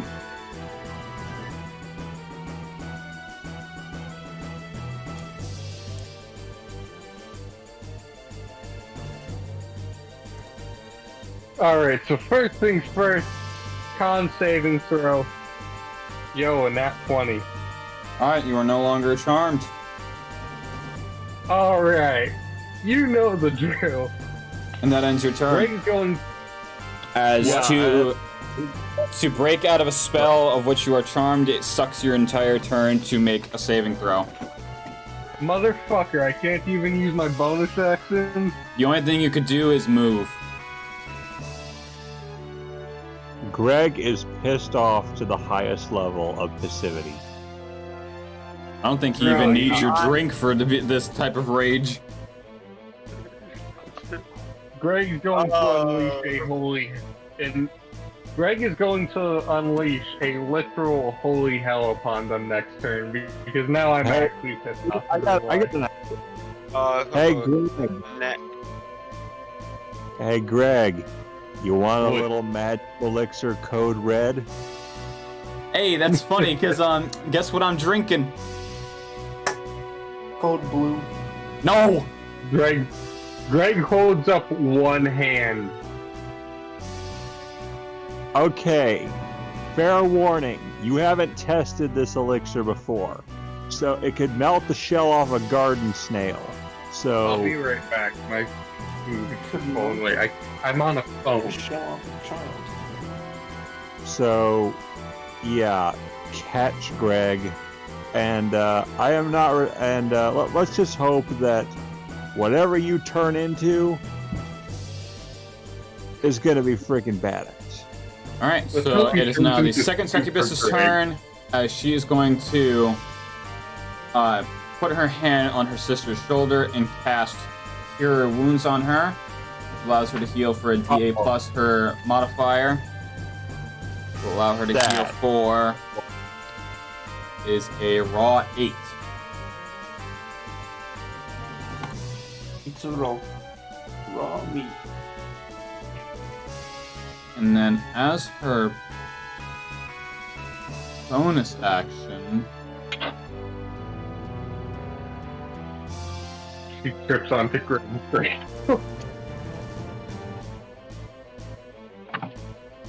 nope, can't do that. Okay, never mind. So that ends her turn. And the third one is going to turn to you. And at this point, this is where things gonna fuck with your mind. Because she's going to, as well, cast Hypnotic Pattern. And I'm going to need both Sean and Kana to make me wisdom saving throws. Oh no, I am not getting hypnotized. So, nat 20. Okay. Do you mean my modifiers? Nope. Okay. What is it? I think that's an 11. Plus your wisdom. And that would be, let me check.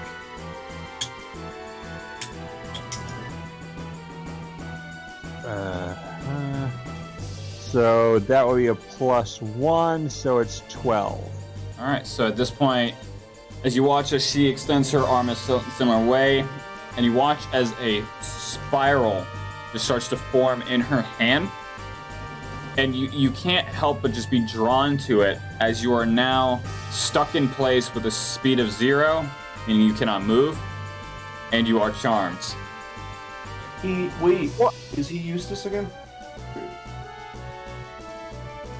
Which one is him? He's the one. Eustace is the one in front of you, and that is the one that has your protection from good and evil.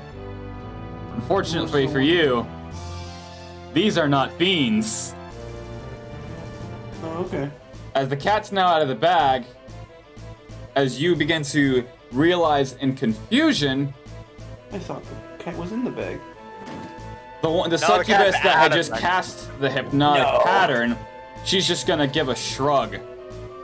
Girls, game's over. They already know at this point. And you watch as their physical form almost melts like wax until you see in front of you what you, Sean, should easily know and identify as they all three have a very pale white skin, pale white hair, and sunken in solid white eyes, wearing a very light black leather armor. They're nerds! No! They're nerds! No, John's right. We need to get out in the sun. Nerds. We need to go They in the have sun. plot armor. Do you know what these are, Sean? They're losers. Well, I mean, I'm gonna make a guess.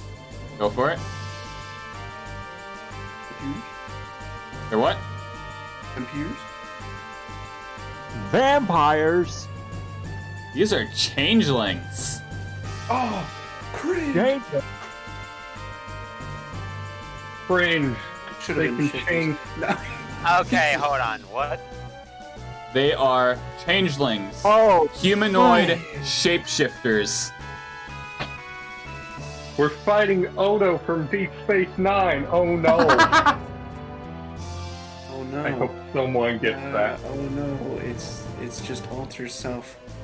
Oh no. oh no. No, it is a literal. It's just literally a shape changer. No, I know. No, I know. Oh, Oh no, it's Dark Lake. So you are now currently stuck in place, Eustace.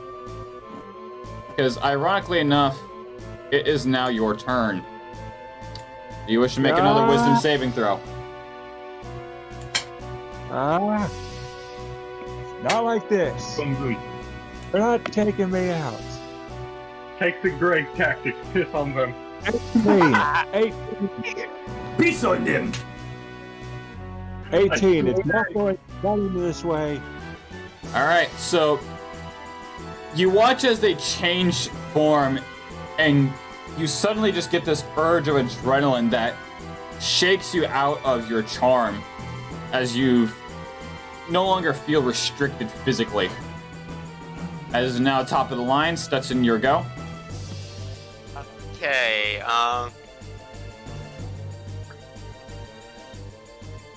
incoming stupid. We love stupid here.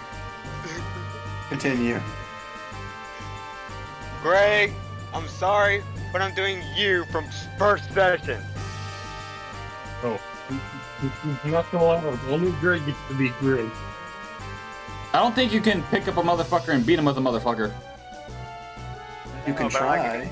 Actually, Stetson has a higher strength than I do. A higher net strength. Well, unfortunately, he does not have sweeping maneuver. He also doesn't have 17 plus bonus. That's fair. Or not 17 plus bonus, he has 7 bonus. Alright, Stetson, Straight. what is your move? So I can't pick them up and just eat them? No, only Greg can. How do you wish to do this, is my question. Like I said, I was gonna do Greg, but not exactly like Greg. Pick him up, beat him with some. I was really just gonna see if I can pick him up and just be gone. Start eat them. Alright, so first things first, I would need to make an opportunity of attack against you for that, which is a 6 plus, what is that? I have very hot pizza rolls. You do have my ID 10. It was under my fucking computer the whole damn time. Alright, so that is a 6 plus 5, that is an 11. So that would have to be my AC, right? Yeah, what is your AC? 16. Alright, so as you begin to approach her, you watch as she goes to almost like grab a hold of the front of your face. As you grab her wrist, I'm gonna need you to make a strength check. Yay! Big money, big money, big money, big money. That's the Greg tactic. 19 plus 3, 22. Alright.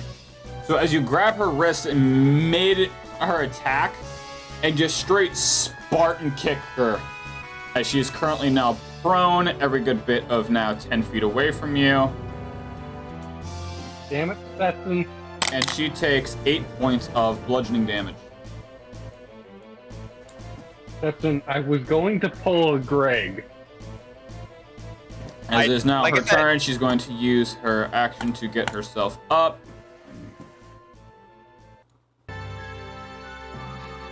Okay, gotta pull up her sheet again for her. Like I said, I am doing a Greg, but it wasn't exactly like Greg. But with you, you picked up the fuckers and beat them with them. Me, I'm just trying to yeet them. Greg did indeed. Can I overhand throw my teammate? Please? Greg definitely can. He has the And she's strength. going to look over at you, Stetson, and cast Vicious Mockery, which I'm going to need you to make a Wisdom saving throw again. It fell off. Damn it. That is a 4. Okay.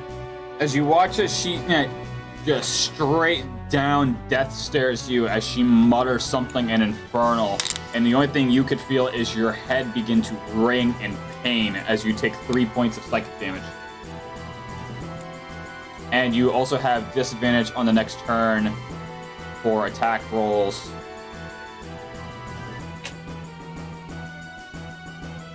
Alright, Sean, it is now your turn. Ooh. Okay. Well.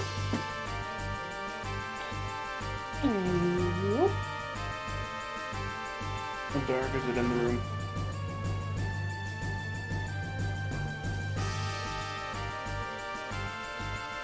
Hear me?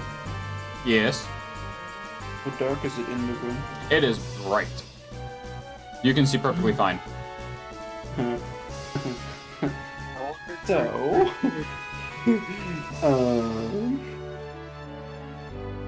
just saying that adding any more light might potentially be harmful to the eyes. Okay. I mean, no, I'm just asking. Okay, re-say the question again for me just one more time, so like... Would adding any more bright light be harmful to the eyes of something that were to witness it? Flashbang, essentially. That's how bright it would be. It's already like it's like you being outside, but instead of natural light, it's purple light. Ah. Cast blinding light again. Flashbang! No, I'm just gonna praise the sun. And you know, everyone in a 60-foot radius needs to make me a constant. No, I'm just kidding. I'm not gonna do that. Hey, I got an idea. Sure, go Remember ahead. that I used back in the first major battle we had? Think it'll work here? Remember what now? You remember that trick I used back in the first battle we ever did against those shadow people? We don't get experience if he does that, right? If they flee, they do not count towards experience. You're they not must allowed be defeated. to do that if we're overwhelmed. Mm-hmm. Alright, I'm gonna... We're not currently overwhelmed. I'm gonna currently move a little bit more to the right. Remember I casted the minor illusion spell and summoned an illusion of the goddess Serenray, which there is a cleric right here. They would believe that. We also have a paladin. I'm gonna move a little bit to the right. I'll use this just so he's not in the way. Actually, if we could do that, but without scaring them off and give them disadvantage, I'd be happy. Tiny bit. Yeah. Well, then I have another idea. Let's hope that. I mean, it's their move, so. 1, 2, 3. All right, I need to make a ranged spell attack. Okay. At 20.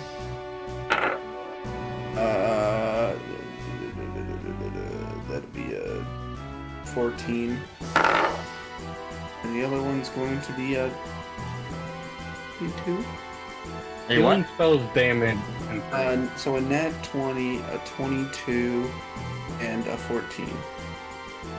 The 3 fucking changelings. Okay.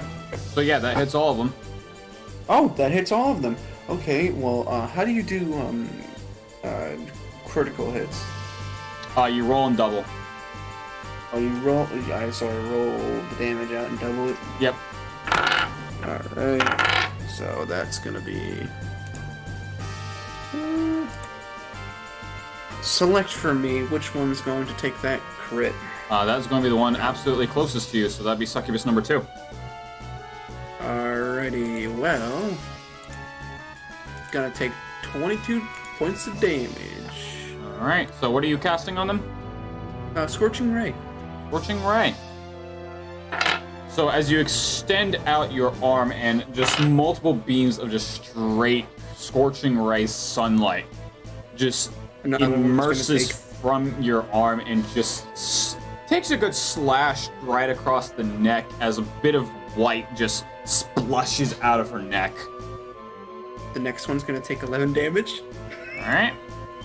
So as the second one, it'll just straight smash her in the chest as just a little bit of white just begins to bleed off of her breast area. And the third? And that last one's only gonna take 6 damage. How much? 6. 6. And the last one, it has to swivel between them just to keep its projection up. and it just straight scrapes her bicep. Okay. Feel the light. Taste the rainbow. Next up would be Blue. So, Break time. earlier today I decided what Greg's theme song is, which is kind of ironic because the song's called Fight 30 by Salvador Ganachi. Okay. So if you know that song, imagine it starts playing. I don't Now- know it. As Greg's going to use the Greg special. Alright. Grappling strike, sweeping strike combo, plus using bonus moves and aggression to move closer to them. Alright, so aggression move closer, which you do so. Gonna take an opportunity attack off of you. That definitely does not hit. Continue. Grappling strike, Greg's going to grab the bitch by the legs. Okay, make me a strength check real quick. That's a 17 plus 7. Alright, so you grab a hold of her thigh. Greg wants the ankles as always, so he has the longest hit. Okay. You know the drill. So you kneel down, grab a hold of her ankle, stand back up, and you hold her over your head like you're trying to get lunch money out of her. Greg's going to use sweeping strike to hit the next one closest to them, and hit the three of them into a pile. Not gonna be able to hit the farthest one, but you definitely would be able to hit the one closest. So go ahead. He's going to hit the one closest into her and throw the third one onto them. So in this way. Yeah. So, okay. All right, roll me to hit.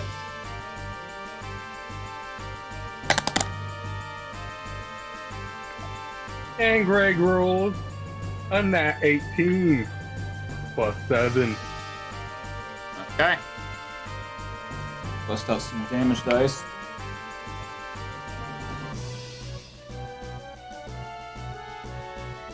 All right. As you grab her ankle and swing her over your shoulder, and just straight body slam her into the one that's taunting Eustace, she will take. Roll me a d8.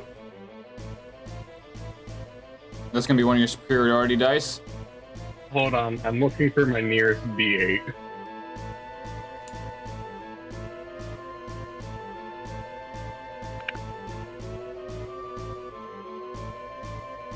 Five. Okay. As the one that you that gets slammed into takes 16 points of bludgeoning damage. And the one you're holding takes. Roll me another one. That's a 7.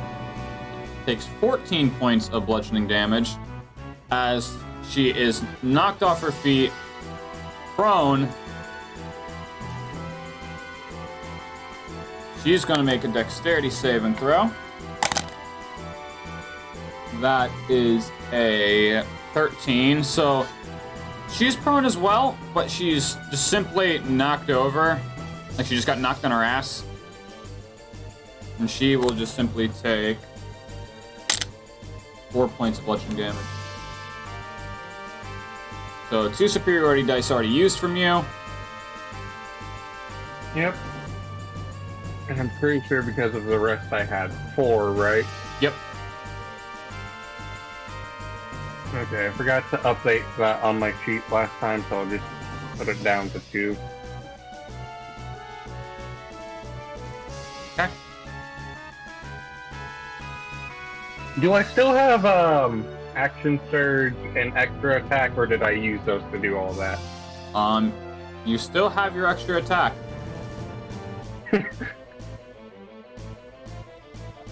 Are they too far for Greg to strike using his 7-foot greatsword plus the length of his arm? Would be a little difficult. but you can certainly try.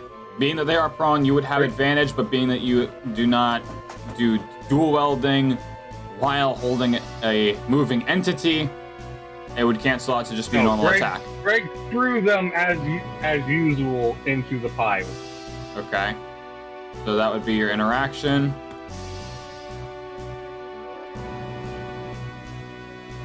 Now what? She is thrown on top of the other two. Yep.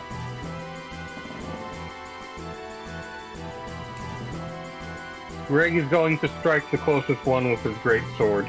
That would be the one with you just let go of, so go ahead and roll me with advantage.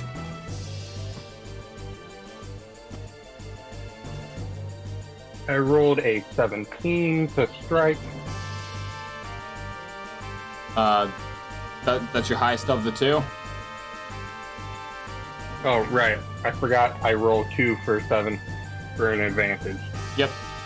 You roll twice. I rolled a 20 on my second one. Alright. Roll me the damage and then double it. That's my D10, right, for my great swords? Yeah.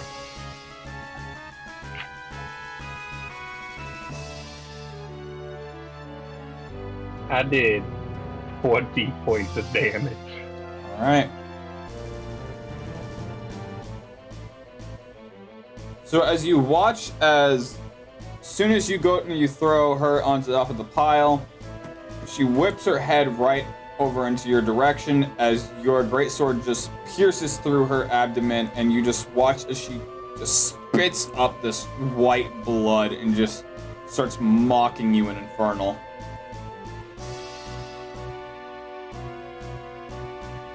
Point. It is now her turn. Okay.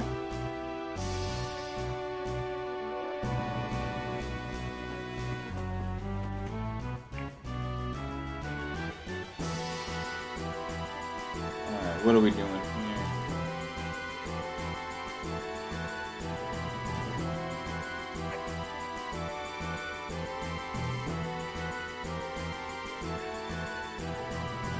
Asking what Greg's doing, he's pissing off literally every demon possible. Before he Just to be that guy. She is going to cast on herself Cure Wounds. It's going to heal her. Oh, it's going to heal her for max health.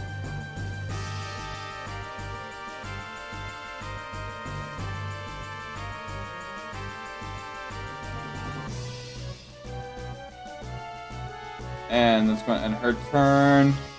As third one is going to use her speed to get back up and use her action to do Cure Wounds as well, healing her for max. And that should bring us top of the... Nope, Kana. It's now your turn. Okay. All right, I'm mad now. Get rid of these bitches. I don't care about the XP. Like, I'm mad. I cast Crown of Madness.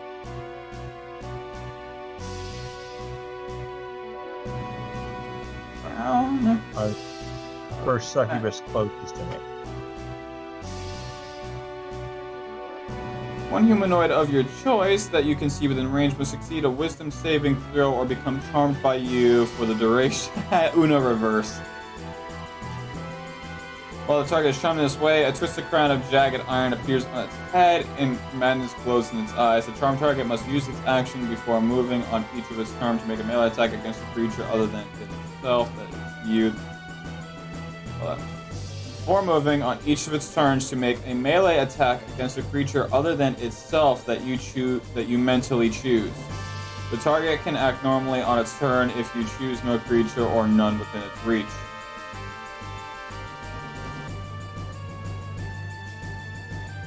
On your subsequent turns, you must use your action to maintain control over the target or the spell ends. Also, the target can make wisdom saving throws on each of its turns to make the spell end. Okay? So, wisdom saving throw. What's your spell DC?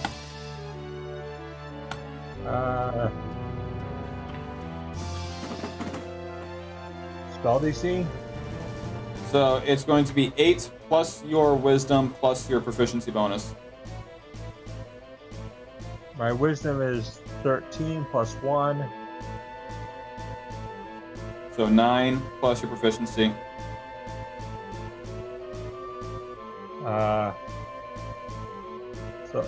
So do I roll or? No, it would be on your sheet. It would be next to your initiative.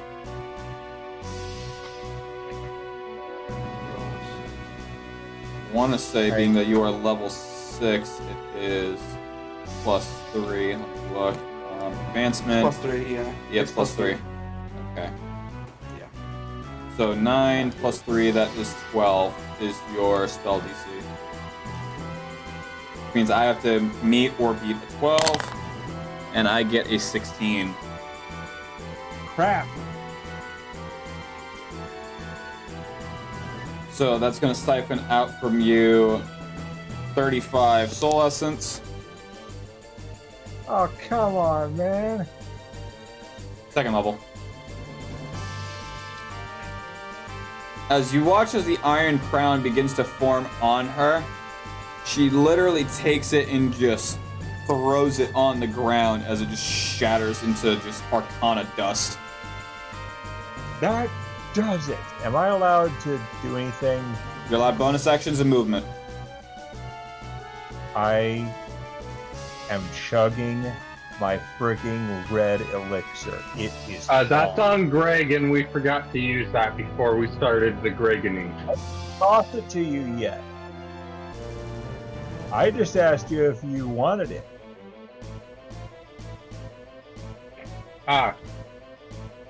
You should drink a sip, then toss it to me. I am drinking it and then I'm tossing it to you.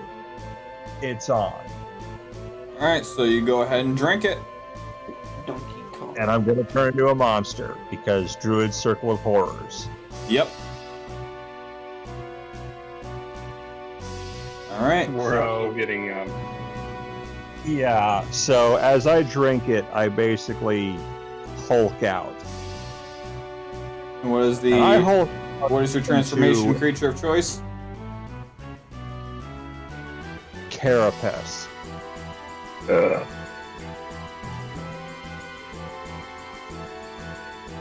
Because you gotta have a tough skin.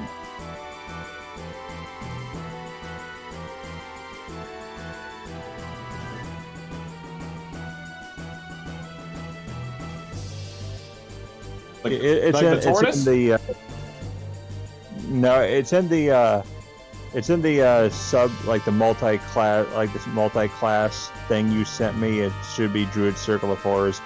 It should be. It'll say Carapace.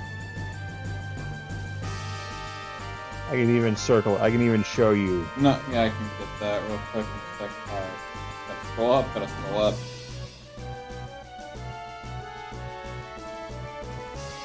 There it is. Alright.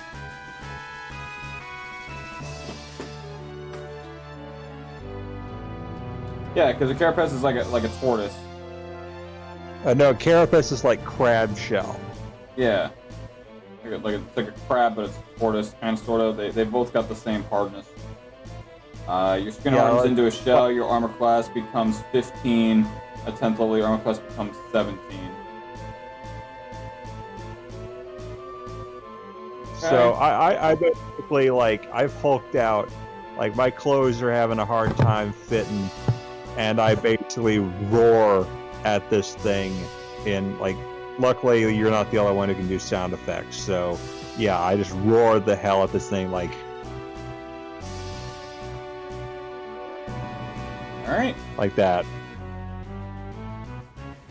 And does that... I also took points in intimidation. So does that intimidate anything? You can certainly try. Go for it. Yeah, I'll roll for intimidation.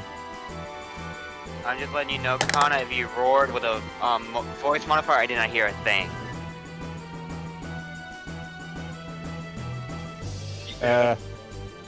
Okay, so I'm gonna. That's a D20, right? Yep. All right, rolling. What is Hold on, I need to switch headphones.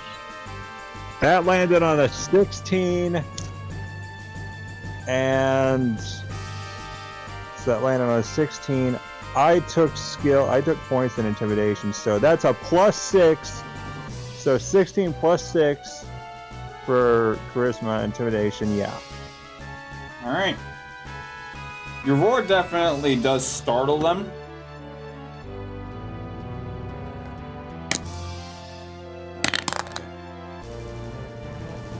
Charisma saving throw. Okay.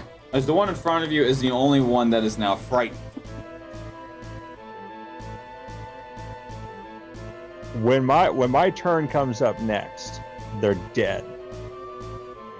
Oh, I also tossed my flask to Greg, of course. Okay. And that would bring us to top of the line. Stetson. Okay. So, since they're changelings, are they still technically infernal? They never were. Oh. No, they're not. That was a trick.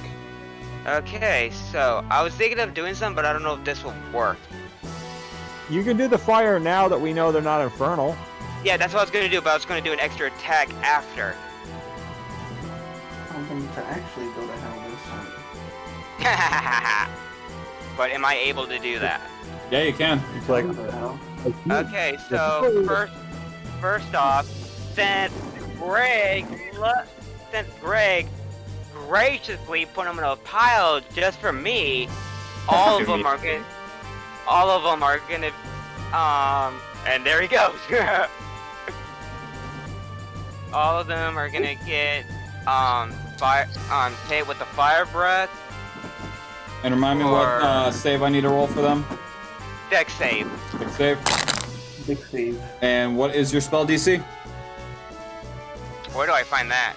8 plus your wisdom plus your proficiency. 8 plus my what? Wisdom. Wisdom, con, or save? Just your modifier. Okay, so that'll be a +1. So 9 plus 3 is 12. Yeah. All of them saved. Damn. Circus theme song. Okay, so since that didn't work, You still have your extra attack.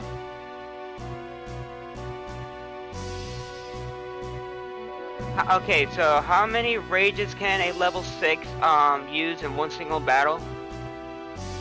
You could rage, and you keep raging until either you don't get hit, you don't attack, or a minute passes. I know, I was saying because I used up one of my rages for the mark. Right. That's what I'm saying. You I can wanted. rage up to like your what was it? Yeah, up to your proficiency bonus plus your barbarian level, I think, or something like that. Yeah. So, did you get hit last time or make an attack last time? When I first started, Just last time. last turn I attacked. Okay. So you're technically still raging then.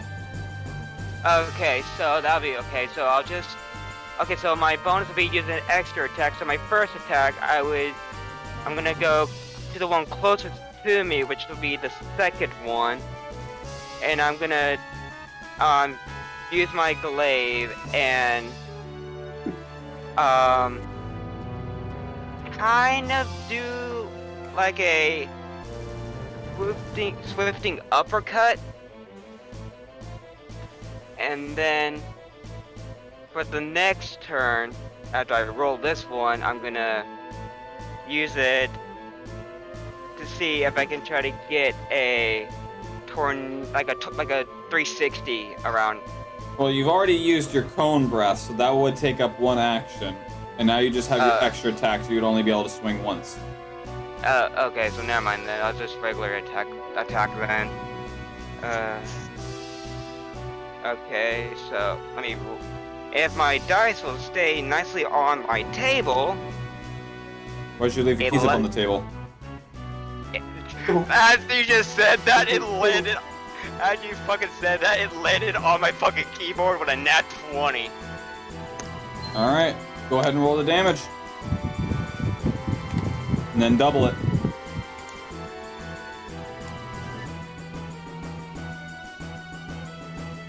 That is a 2.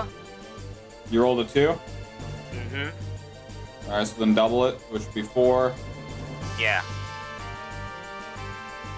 So as you go to just straight slam your glaive down, the very pike end of the blade literally just slashes a chunk of her neck off, as it's literally just a fountain of just white blood squirting everywhere.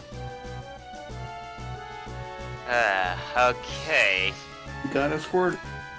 You gotta stop these guys from healing themselves too. Alright. She's going to use her... Well, they've only got so many spell slots. She's going to use her speed to get up on her feet. And then...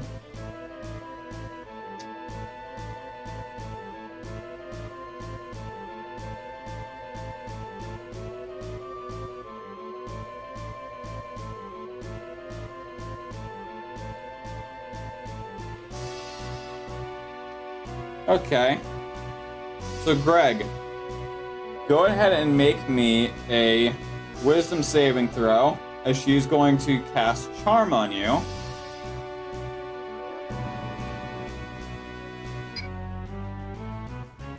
Nat 20. Damn. Okay. So as she makes eye contact with you and you two lock eyes, you can feel in your head she's trying to get in, and you are just straight up not having it just from your sheer aggressional rage. I've been here many times before. You do not attract me. I like bigger women. And I like more honorable women. The size of small house.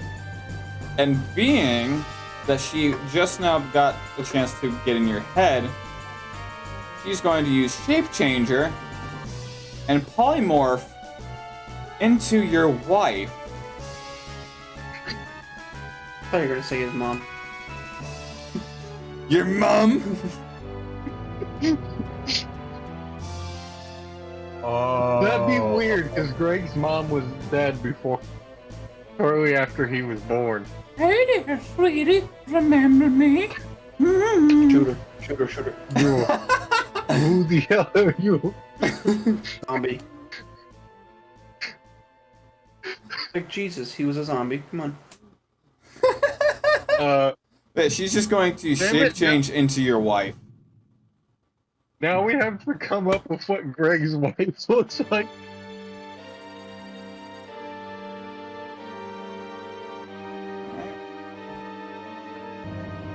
And it is now your turn, Sean. Wait. Hold on. Oh no, wait. Never mind. Wait. Which one just shape changed? Thank you. You would have noticed that the one in the far back would have. Make it a half giant. Just make it a half generic half giant. That's what we're gonna go with for right now. Is there any chance that I could get like a grid view? Maybe. Not with this, unfortunately, but Okay. Just give me like a. I'm trying to determine like. so you're about Okay, I want 50 feet from them. Okay. About 50 feet. Yeah. All right. I want. Space is irrelevant because that's also been like the same distance of 35 feet. Okay, so I want. Because right now these two are about 5 feet from each other. Could you do me a flavor real quick? Make a line flavor? from. Do me a flavor. Make a line, a measuring line from him, from the very back one, up to the one of my two teammates over there. Which one? Okay, so they're both out of 20 feet, right? Yeah, they're both at 20 feet, like 25 feet.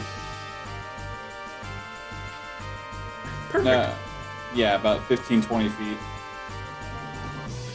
When in doubt, Greg. when in doubt, yeah, when in doubt, Greg, send him it. I mean, at some point, I really just have a feeling, since you're our healer, right? We're just gonna end up in a medic and heavy relationship. When in doubt, send in the fireball. I can just imagine it's like Call of Duty Black Ops 7 or something like. That does it. Send in Greg. Alright, I'm going to need all three of these ones to make me a. Told them to make me a dexterity saving throw. Dexterity saving throw, alright, okay. I say at one, I rolled a good old, a 13. So, this one rolled a 13. Okay, yeah. Being that one is prone, she rolls with disadvantage. Oof. That is a nat 1. And the one in the back rolled a, 16. Okay, so when you do a match, does which one wins in Magic? Attacker or defender? Meet or beat? It literally meets Okay. like my. I mean, wait, hold on. Yeah, it meets. So which one do you do? Like. To succeed, you need to meet or beat. Oh, okay. I have like, okay. So yeah, hold on. Let me look at the spell description real quick. Yeah, so is equal or greater than. Right.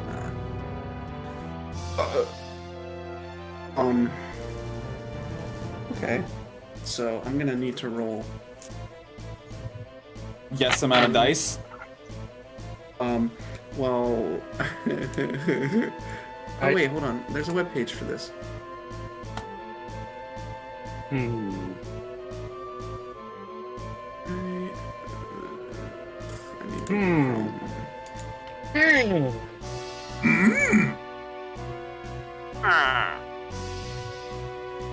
Alright, so let's see. There's.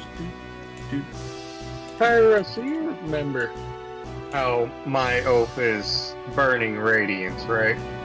Yeah. Alright, just because, just for easiness' sake, I'm sending, Okay, Wrath so. Embrace. I'm sending the picture again. Yeah, go Wrath for it. Embrace, does that hit multiple stuff? Or just one? So, Let me look.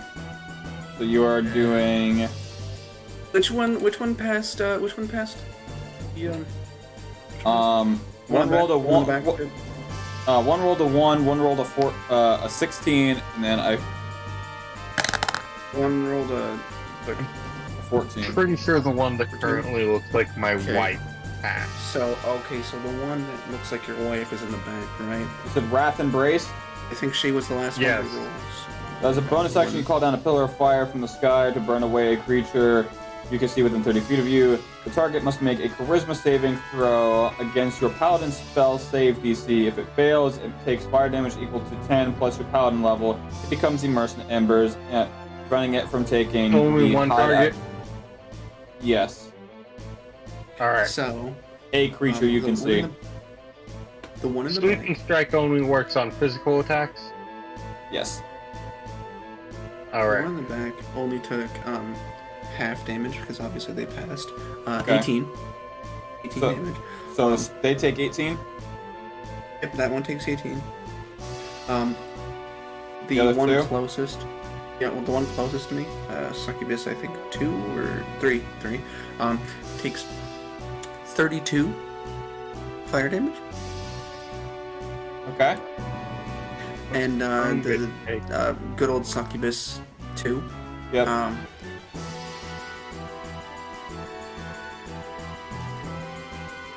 38. And that was just out of raw damage that you rolled? That is out of raw damage.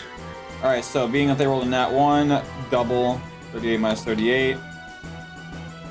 My friend, 76. no, you are Wait. given the opportunity of last stand. You have two options. You may continue with your turn, or you can flip me a coin, and if it lands on what you call, finish them.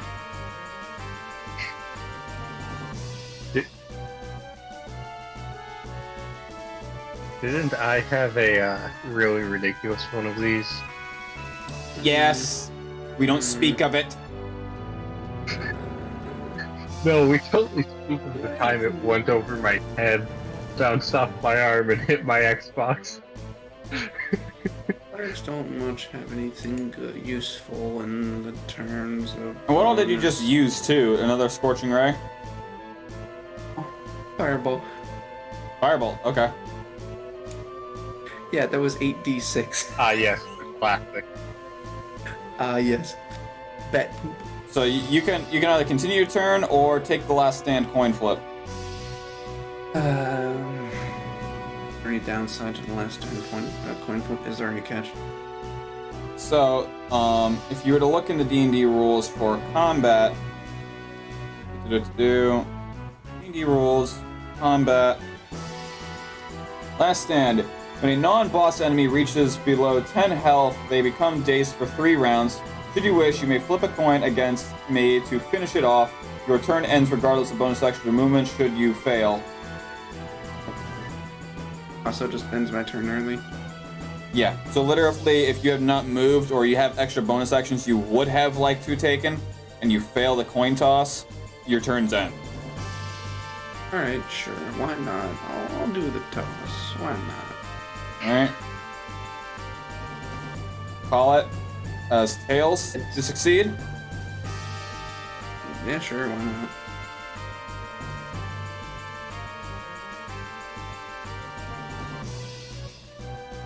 Would you land? Which one was it? Oh, I'm supposed to flip. Oh, shit. Yep. Okay, hold on. Let me grab a coin. Gets one of your silver. Actually, no, I grabbed the 1 gold. Tails. So yeah, tails would be to succeed. I got tails. Alright. How do you wish to do this? Well, it's only really plausible if just, the fact that they just took, 76 points of fucking fire damage? It'd most likely just die. Right out. Because that's just a ludicrous amount Alright. of fire damage. Remind me how to spell your character's name? Menia. Alright, so that was close. Yeah. Stop now. Hero Forge won't work on my laptop. Yeah.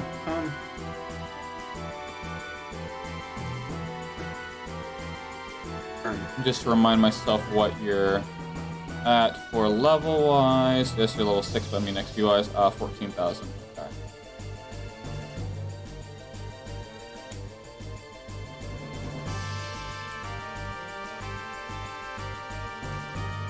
Did he wipe out all of them? No, just the one that he did stupid damage to.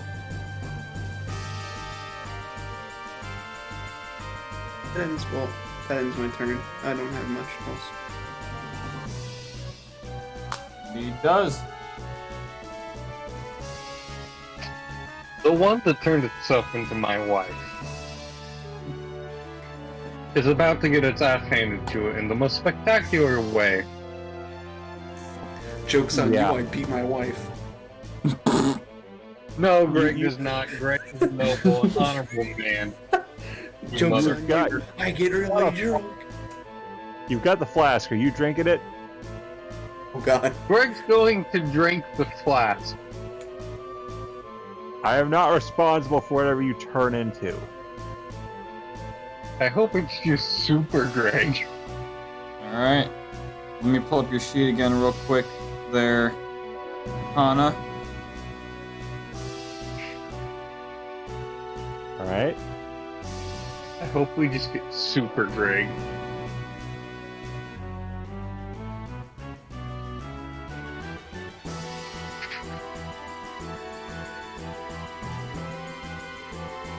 Alright.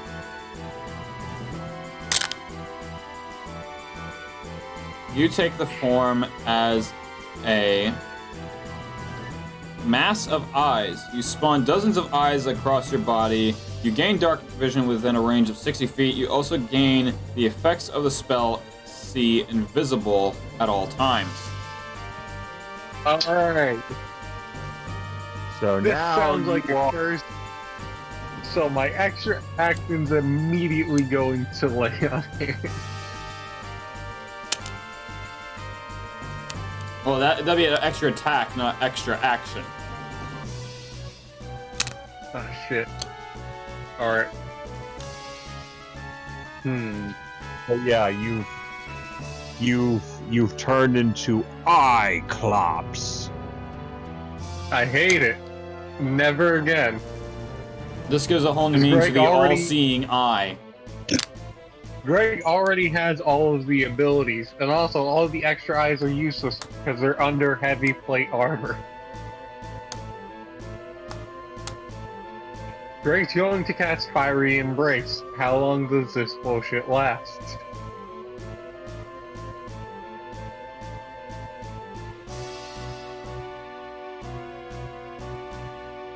Well, Wrath Embrace. That's what Greg is going to cast. Specifically, the one that looks like his wife. Alright, Wrath Embrace. I have to make a charisma saving throw against your paladin save DC, which is what? I have no fucking clue because we didn't put mine on a proper character sheet. Alright, so like I said, it's 8 plus your wisdom plus your proficiency. It's 8 plus my wisdom plus my proficiency. Yep. So it's 8 plus 3 plus what? Hold on. Hold on. Hold on. Keep holding. Since he's doing that, I might as well put it on mine too, so I know. Greg passes it along, and I'm very disappointed that we did not get Super Greg.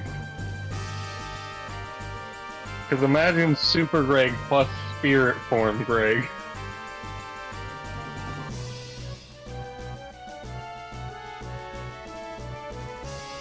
Just you become Zorro. Okay. So it's plus my charisma, Plus your wisdom. plus my wisdom proficiency. What the fuck? No, That- so that it's would've 8 been- plus 3, which is your proficiency bonus, plus your wisdom modifier. My wisdom modifier is 4, it looks like. So 15. So, Alright. being that I failed, it takes fire damage equal to 10 plus your paladin level. 11. It takes 11 points of damage.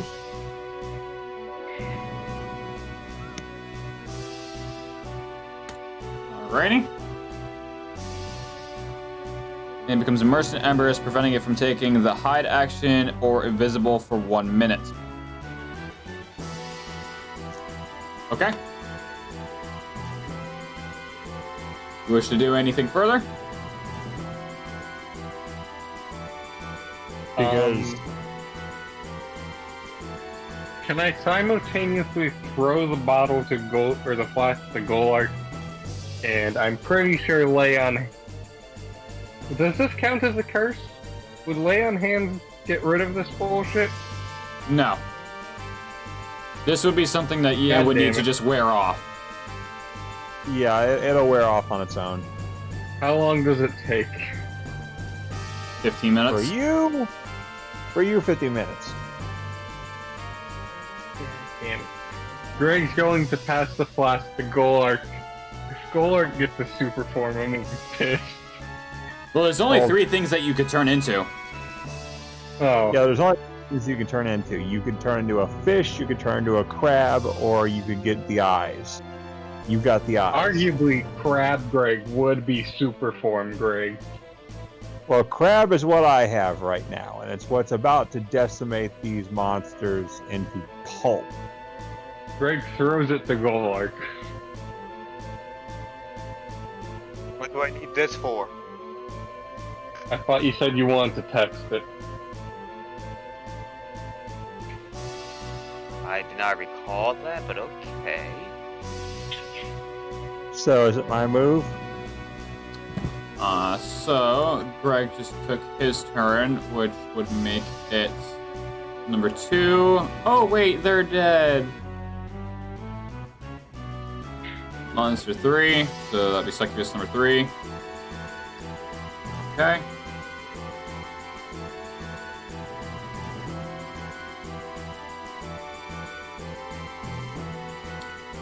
Alright. So, Sean, make me a wisdom saving throw as they are going to cast Charm on you. Uh-oh. Wisdom saving throw? Yep. Wow, I don't even know why I was a little bit worried from that. Holy fuck. That's a 25. Okay. Yeah, you both lock eyes, and you just bat your eyes in confusion like, what are you doing? Can I help you? Could you stop staring at me? I want to be. Keep your eyes lower. By all means. Wait, don't look at. That's it. Don't look at. Alright. Imagine we get Walker Or something. instant Greg plus Spirit form Greg. Imagine the bullshit. So, Greg, make me a wisdom.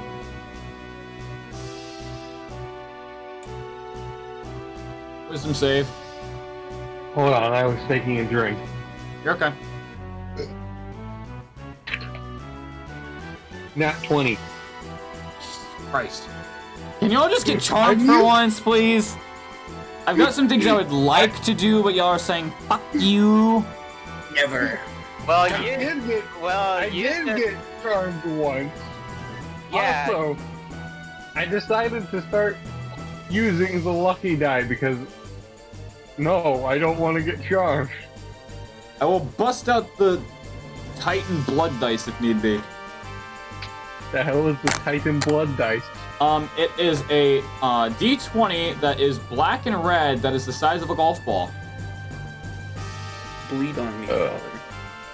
I've got the anodized die with ceramic in it. The anodized aluminum die with ceramic in it. That is the I'll bring it. lucky die. Bring out my I- gay die. I swear. Kana, It is my your gay turn. die. It's gay metal.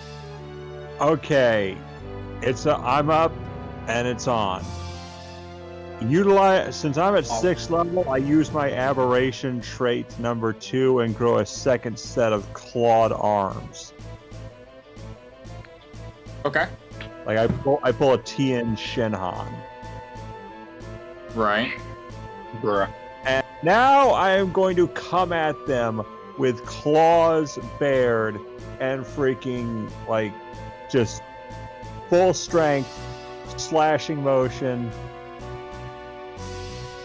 And I roar like a freaking monster, just... Roll the hit. Yeah. What do I roll? Your D20 plus, I believe it said +5. for your claw attack. Okay.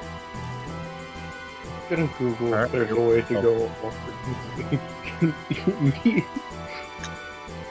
Oh, for heaven's sake. Okay, here we go. Let's try this again without it rolling off my bed.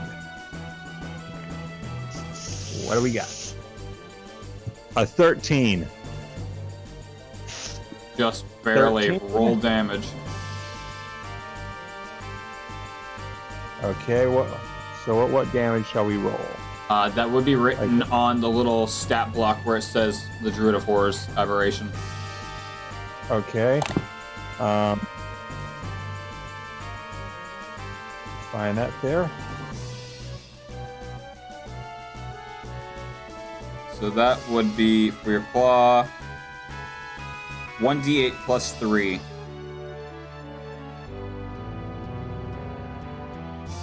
Okay.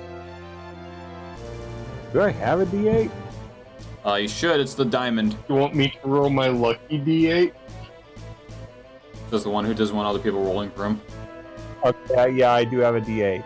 So D8 plus 3. Yep. So You take whatever you roll and add 3 to it.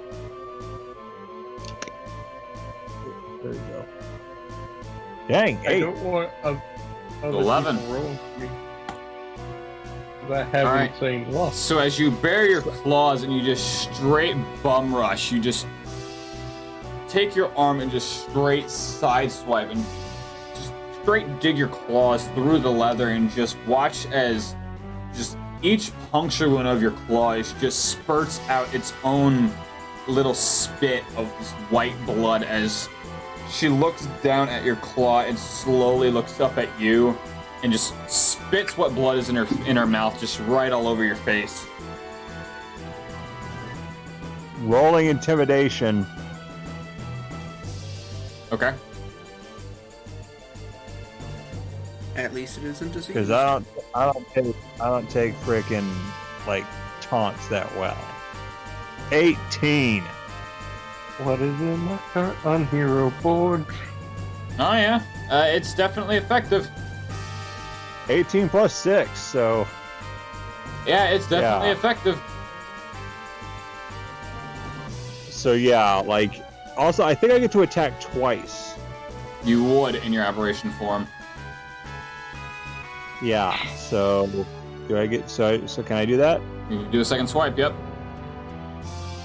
And I will use my second set of claws to like bear down, like straight down on top of them, head strike, called shot to the head. So rolling.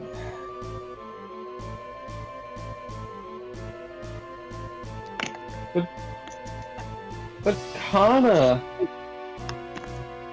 used the anchor in this one. Yeah, I'm not exactly like at this point, like if I had used the anchor, I think Greg has my anchor actually. Does. Wait, I still have that? You still have the anchor. Do I still have the barrel of apples tied to my back? You do. So that's a 6 and 6. So that's 6. I like to Yeah, imagine 6 plus 3, that would be 9. 9 total damage. All right. I like to As imagine you take the your other anchors- arm, as your right arm is sunk into their chest, you just straight down claw onto their shoulder, missing their skull, but gets it right into the shoulder where it digs into the collarbone. As you watch as just blood is now just oozing, like you just pop a zit, just drooling down her chest. Gross. Yeah, that Just probably gross. did significant damage. What? That probably did significant damage. It definitely get a hurting on him. I like to imagine Greg just has the anchor sticking out of the barrel of apples. That's how We're I getting imagine it these too. I forgot I had both of them. All right, next up is Stetson, top of the order. Okay, so You gonna drink your flask? knowing my luck, I'll probably get the fish. So no, thank you, and I'll just throw it back to if he can catch it with his claw hands to use this. He would not be able to unless he makes a sleight of hand check. So just hand it back to Greg. Okay. Okay, I Greg give the tucks it in the barrel. I give Because Greg. I'm Greg, not in the right Greg. state of mind. Yeah, I give Greg Greg. back the flask, and then. Greg tucks it in the barrel of apples. Okay, and the Okay, I can't ask this question because that's when they're attacking. So.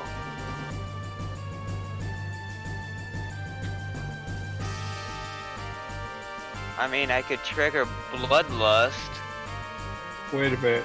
Is the barrel attached with rope from Rice Yup, or rope from Greg's rope? right's rope. Okay. Let me look up Bloodlust again.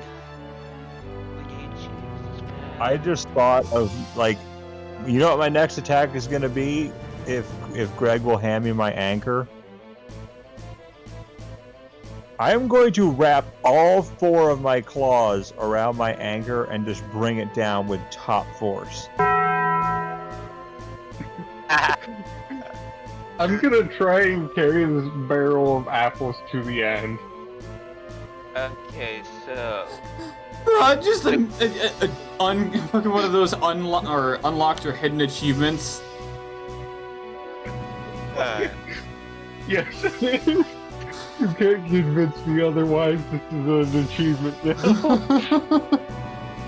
Carry barrel of apples to the end. It's like the gnome from Left 4 Dead 2. Yeah, Oh, if Greg dies, another character. Whoever I replace Greg with, hopefully equally broken. So are you doing, just from my own context, are you doing the tiefling first or are you doing his descendant first? I'm doing the tiefling. Okay. I wish I could do both at once. Unfortunately not. The only reason I get to with Sean's campaign is because just convenience is unfortunate for where I have to. What Convenience is if always I pay for Greg's descendants commission art? Like, when it comes time to where you need to tap them out for your descendant, yes, we will get the art so that we can switch it out on the stream. Alright, so Stetson, what are you doing? I was reading the Bloodlust thing for a minute while you guys were talking. So but I was also curious if I could go from. Well, they are gonna see me do it, but I was just like, I was gonna see if I could go from behind, like go behind them, like swiftly, like catch them off guard, and then attack from behind. But I know that can't happen. Nah, you need to try to make a stealth roll, and from where you're at, it would be with disadvantage because you would have 2 sets of eyes on you, and it just wouldn't work in your favor. Yeah, I that's can what. guarantee it. Yeah. I like how in my inventory I have 2 dozen apples and a barrel of apples. I'm sorry, I had to say that. Okay, so You have is yes amount of apples. Is the one that I marked, which is Greg's wife, aka, does that one still have the disadvantage? Because it says it has it for 1 minute. It said that with the thing from Greg is immersed with embers, preventing it from taking the hide action or becoming invisible for 1 minute. No, it's for them. I was talking about my mark, the mark of vitriol. It shouldn't at this point have any effect. It would have passed by now. Yeah, that's what I was... Okay, so even if I mean, I could do it again, since I'm gonna probably go up close to it. I wouldn't go up close to that one. You'll be in Greg's warpath. You'll be in the line of fire. You'll be in the line of Greg. Okay, just to be nice to Greg, I would not attack Greg's wife. I would attack succubus number 3. Which is currently just absolutely shanked by Eustace. And I'm gonna see with my short sword, short sword, if I could frankly give enough strength to try to decapitate it. See, with with where her health's at right now, that would be more of a finishing blow type thing. Okay, so I'll just still with my sword. I'm just gonna charge at her and like aim for center mass. Okay. Roll to hit.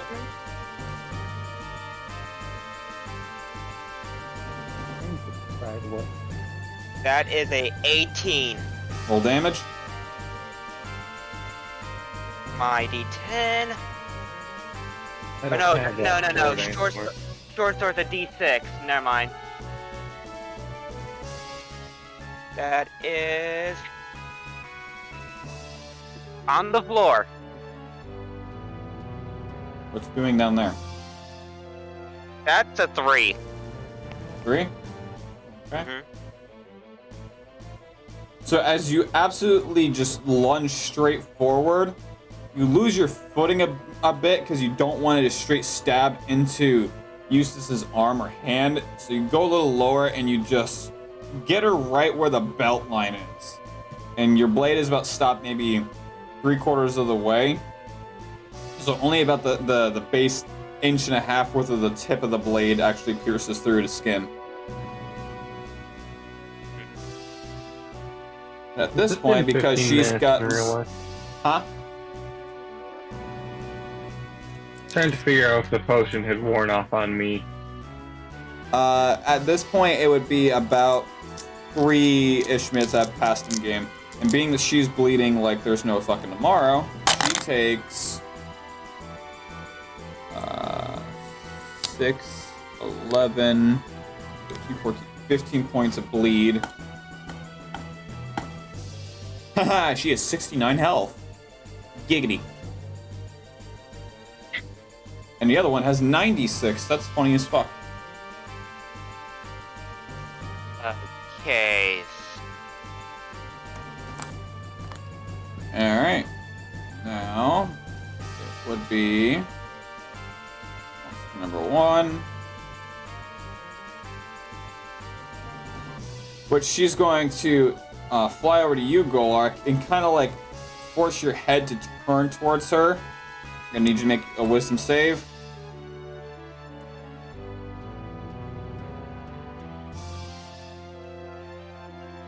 That's a 2.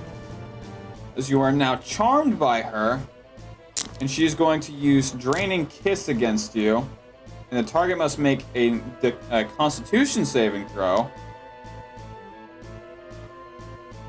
So whatever it is, plus 5. That's your Constitution modifier. Yeah, that's what I was saying. Whatever I roll plus 5, because that's what it is. Okay, then yeah.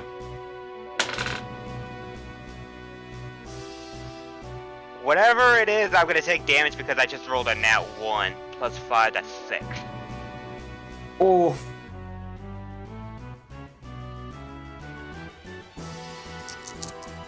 You take... get your wish!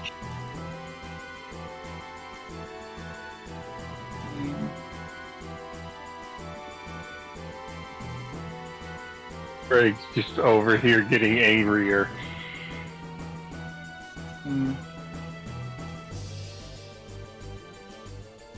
As you take 34 points of psychic damage, and your max health is now reduced by that much until a long rest. Fuck me. Okay, because I almost got scared. Yes, my character is stubborn to die, but as of right now, before that, I was at 38. What are you at now? Oh, well, you said 34, so I'm at 4. So yeah, your And my not- max is 43. So 43 minus 34. I need some math.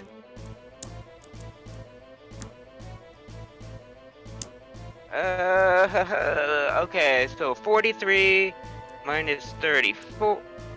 34, that's 9. your max health is now 9. Yep. Okay. I guess I'm gonna be the first one to die. First one to go down. 'Cause remember, once your HP hits 0, you're just unconscious, and you now have to make a best of 5 to come back and be stable. But with the what's my thing? Since I'm my Zealot, too stubborn to die. Will I technically still be unconscious, or could I still fight? That's if you have Rage inactive, you are not charmed, and you have that feature unlocked. But being that you took the Gore Lord, I believe it was, because Zealot is its own thing. Yeah, I took the path of the Gore Fiend. Right, which means you will not get any of the Zealot feats, which is the too angry to die, because you took that path instead. Okay, so fuck my life. So that turn ends. Nice seeing you guys. Don't worry. As it is now, Sean's One more turn. Ooh, me? Yep. Yes, you.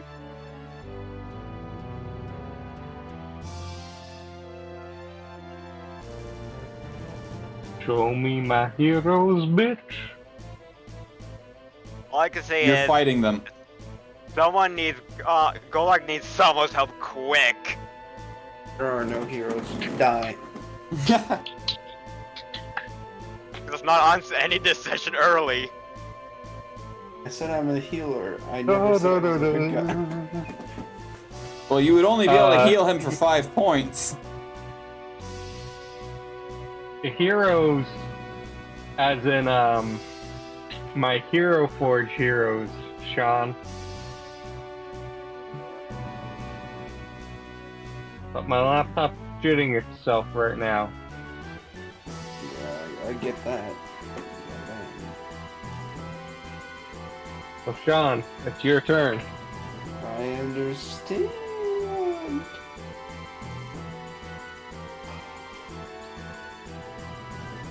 Bitch. Well, I'm going to move within touching distance. Of who? Bitch. Or the closest bitch. Any of the bitch. Yes. That'd be for number 3, which would take up all of your movement.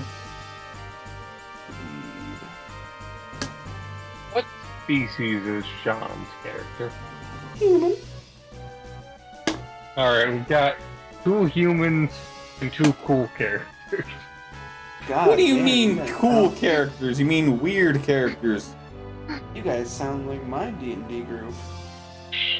If you're playing a human in D&D, you're just Hey, listen. The only reason my character's a human is because it's a very specific character. Son of a bitch, my fucking thinking for this movie, alright. And I'm currently a giant 4-armed crab right now. That may be true, but But your skin is still you underneath. you're still human. Wait, So what you're do you within touching range. You can touch his no-no Yes. square now. Indeed, I can. Did you ask what I am? Yes. I'm a mostly orc. Oh. Well, good news. I'm not quite full orc, but not half orc. Oh, what is it? Because my character's too smart to be a regular orc. Good Alright, so what are we news. doing, Sean? What are we doing? Good news. Nothing bad. Nothing big. It's just I'm taking out my mace and wailing on this motherfucker as hard as I can. Roll the Piss on them. Go Nat for 20. the great. roll damage. What's a mace's damage? Believe it's a Hold on, let me- D8. Let's make sure. I'm gonna make sure. Yeah. Mace So, 5e. Mace, equipment. Come on. So what 1d6 we're doing bludgeoning. is- D6. Okay. me and some friends started playing a Star Wars D&D. Now, before you say you mean Well, Edge of the Empire, no, I didn't remember that existed and point out to my friend. 12. So halfway through. I clocked her for full damage. Alrighty. God damn. So Sean, just take about them. those peacekeepers, are we bringing those in too? No, I'm joking. Oh my good heavens. Kill them. Now. No. Which one are you attacking? The one that you are currently just delging your claws in, and he just straight up bonked them. I would very much. It'd be way too early for the peacekeepers to pop in. Yeah. Like, because where the peacekeepers in your timeline is basically 7 years after the Great War, which would be like 300 something years actually- ahead of this. Actually, no. He wouldn't be too far back. Actually, you get the beginning of them. Actually. All right, so Greg, your turn. Bust out your kebabs. Oh, I've been thinking about this very thoroughly, and I think the weapon of choice I'm going to use is the magic great axe. Okay. And I'm going to use it on the one holding Golart. Well, also... No way, I can't do that at this current moment. So, I'm going to use DM's Magic Great Axe to knock this bitch off Golart. Roll to hit. I rolled a 16. Roll damage. What does a Great Axe do? Didn't you say it was a sword originally, and I accidentally called it a great axe? Yeah, and then I made the joke of now I suddenly have a Great Axe. So which the is why damage it's- would remain the same. It's just now it's got a CS:GO name tag. Okay.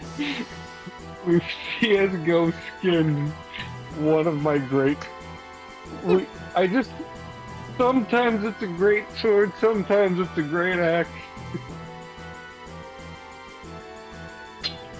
If it's just a normal sword, it'd be a D6. It's a... Wait, no, it's my great sword. Great. Is it your great sword or your DM's great sword? DM's great sword would be one of my 6 great swords. Okay. I want to get an actual great axe now, just so we can have that be DM's magic great axe. Just engraves it with a mending sword. Alright, so... Great sword. That's a D8, right? That is 2d6. 2d6. We've been doing this wrong the entire time then.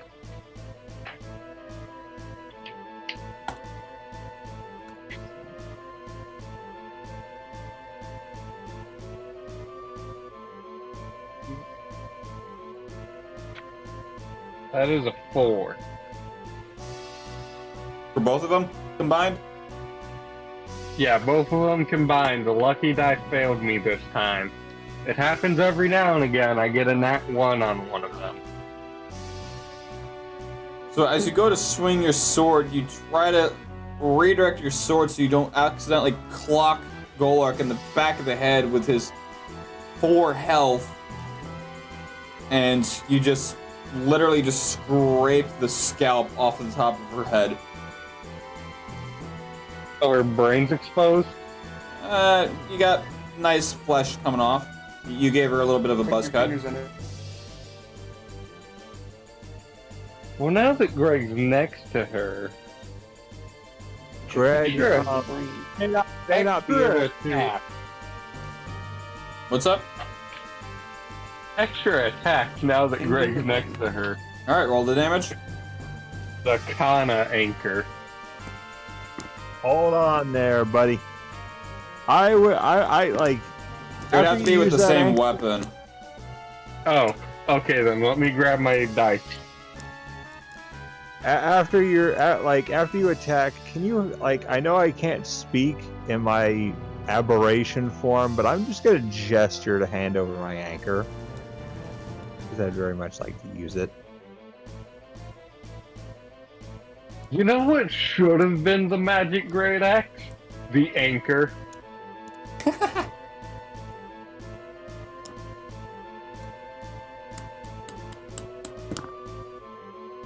So go ahead and roll the 2d6.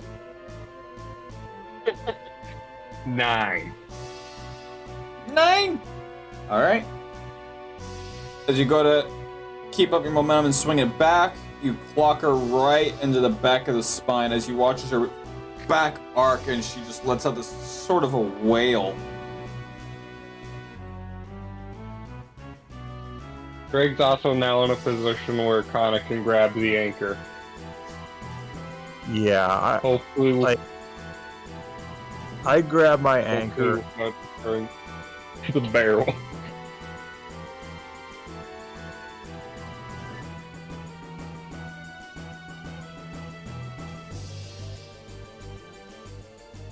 All right, let me know when it's my move.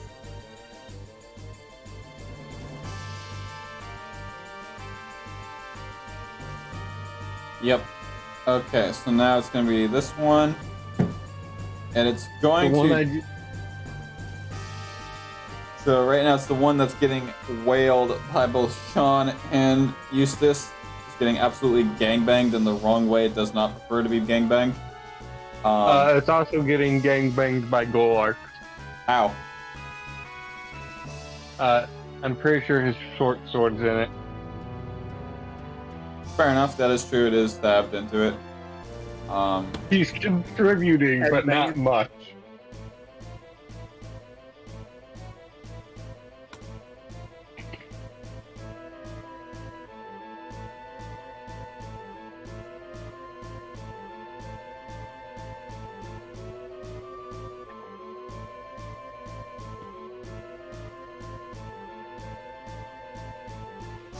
All right. Right now I'm reading up on all my spells I can cast. While you do that, I might want to get ready to start making another character sheet.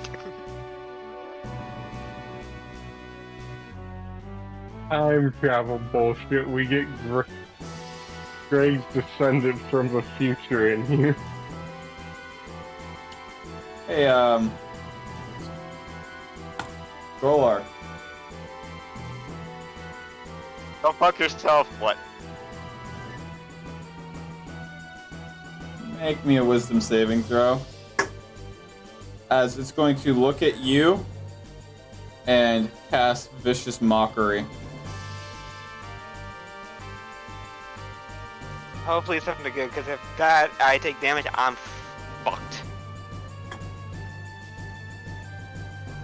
19! Alright.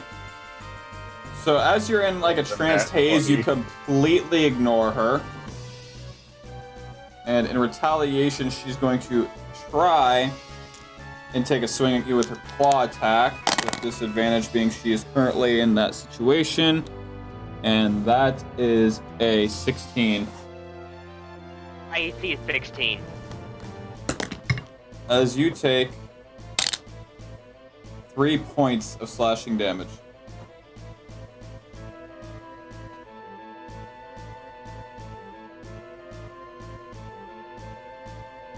Nice knowing you guys. Insert low I have health very Pokemon smart noise idea. here. I'm at. Oh no, one. we inserted that level 4. We're inserting Zelda low hearts now. Yeah, Because that's basically. more annoying. I'm into that 1. So, Kana, you're up. I grab my anchor, I lift it over my head, 2 claws gripping the handle of it, 2 claws gripping the Bait. like the arrow, like the The You know. harpoon port of it. yeah, and I proceed to bring it down, double the strength on top of this fricker's head. Roll me a strength check.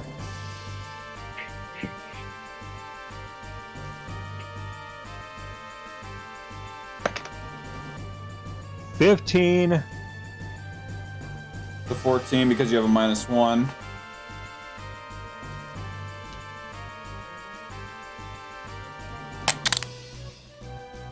How do you wish to do this?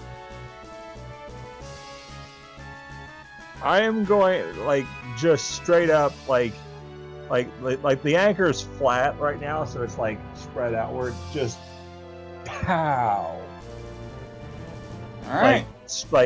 like over the shoulder blades, head, and everything else in between. Straight crack 'em. So paddle side down, basically. Yeah, just back spasm, turn their bones to powder.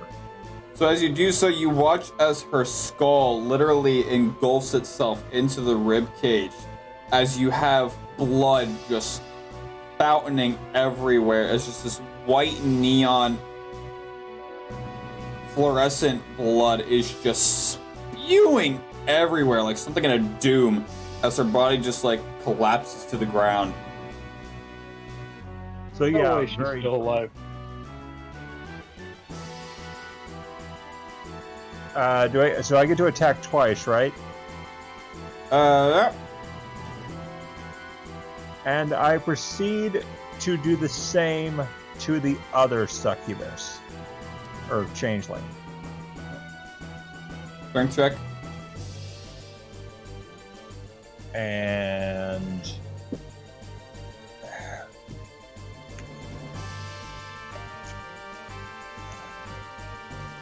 dang it, that's a 3.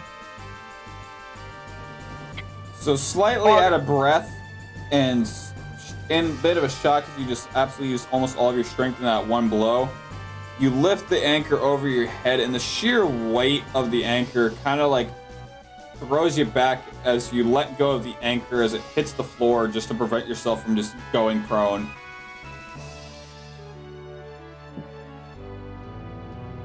Top of the order, Stetson. Make me a wisdom saving throw.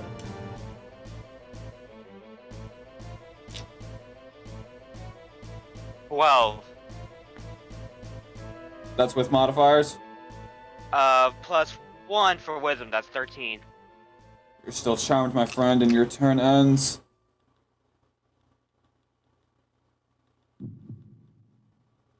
Could the music stop trying to change, please? No, Greg's not mostly between Golak and this bitch, damn it.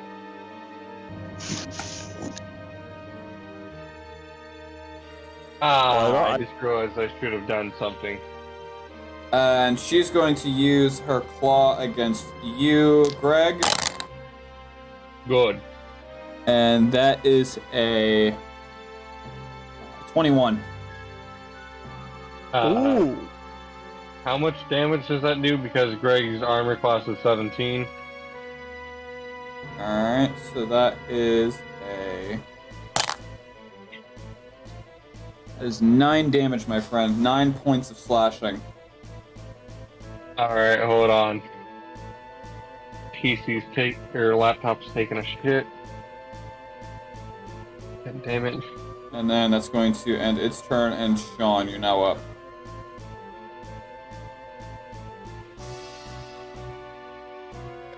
Alright, so my turn is up. Oh my god. This poor one. Hey. You're a cleric. You can cast healing on Golark, right? Yeah, but it wouldn't be able to increase his maximum health unless I use Greater Restoration. Give me a minute, because I think I am the solution.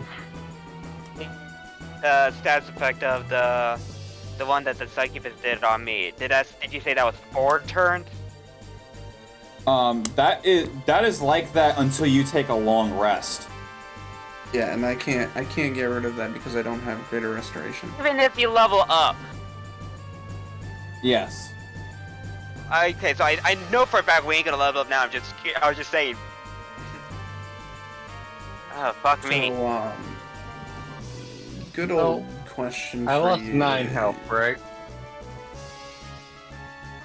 Yeah, you did. Alright, I'm now on 42 health. Wait. Hey. 51 it's minus time. 9 is 42, right? How much is What what? was it? 51 minus 9 equals 42, correct? Yes. Alright. You've set me into what should be. Don't worry, taking damage activates Super Greg mode. I'm going to make a little perception check, actually. Okay. Is there any lurking bitches? Perception.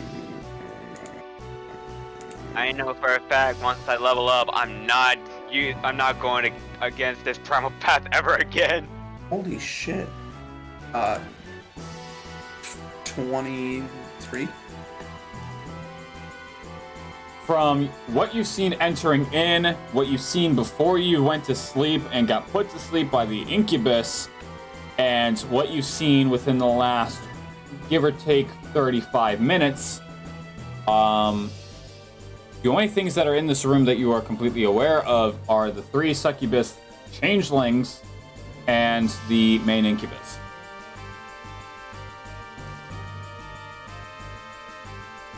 So no, they're Alright. just what you've seen in the room is what's in the room. Can I tell where said Incubus is? You cannot. The last thing you remember is right when combat initiated, he smoked himself out. He said deuces. If I can do this right, Greg might be able That to. is exactly what I was wondering. Alright. But I've got a different point of attack first. Well, can you give me a quick little measuring line between me and that person? The only enemy in this room? 5 feet. 5 feet? Alright. Now, question. For ranged weaponry, do you do... Disadvantage. Certain disadvantage since it's so close range? Okay, Yep. got it. Alright. What would be the modifier to a fucking ranged weapon? Ranged weapon modifier would be... This doesn't count as a disease or poison, does it? That's affecting Golark? No. Is dexterity. Ooh. Melee Basic? weapons are strength. Ranged weapons are dexterity. 17 hit? Basically, I Absolutely, think roll the damage. similar to Rise Soulsuck. It's more like suck my... Soul. So what you drank is more of an elixir buff. It's not a curse, it's not a disease, it's literally a potion buff. Oh, no. We're talking about what's affecting Golak. Oh. That is pure psychic morphing. Alright, well, that is going to be 8 damage as I launch an arrow right in between, like, the two that are surrounding me. I literally just take out my crossbow and BAM! As it just right into the side of the neck, as it just sticks like a sore thumb right out of the collarbone. 8 damage. Yep. Oh my god. That's it on my turn. Hey, Greg, finish her. Because I know you're gonna pull out some bullshit. Hey! I was gonna anchor, pull out some bullshit, but not the normal kind of bullshit. But that kind of bullshit doesn't work because I can't undo spells with lay on hand. So we're just gonna hit with the good old great sword, extra attack, great sword combo. Okay, go for it. Roll that hit. That's an 8. Shit! Hold on. Hold up. That's in the abyss. What? Someone call Cthulhu. He needs to check my die. Hey, yo, tentacle bitch, we need some hentai shit over here. Help the man with his dice. I heard Call of Cthulhu. Okay. I heard it too. Hold on, I need to re-roll that because I was unable to see what it was when I grabbed it. Berries, man, berries. That's a 7. Grand total? So, 8 plus 7, that's a grand total of 15 damage to this bitch. Okay. How much grand total? And another... What? How much grand total for that one? 15. 15, okay. Roll again. Because you're doing your extra attack, right? No, I rolled both my regular and extra attack. How the fuck do you get a 15 on 2d6?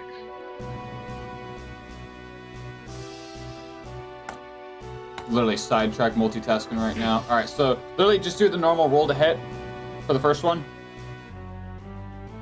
Oh yeah, that's right, I forgot to do that. That is a 18. Okay, so yeah, now roll damage. You caught me literally in the middle of multitasking here. That's an 8. Okay. Now roll your second attack. I love watching on stream and just seeing you flip your shit a minute after it actually happens. That is another 8. Okay.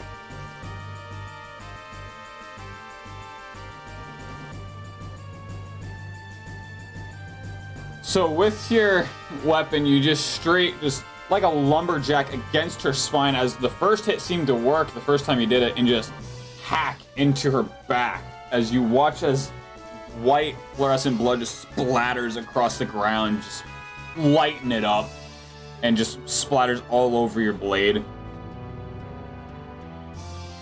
Do you wish to do last stand?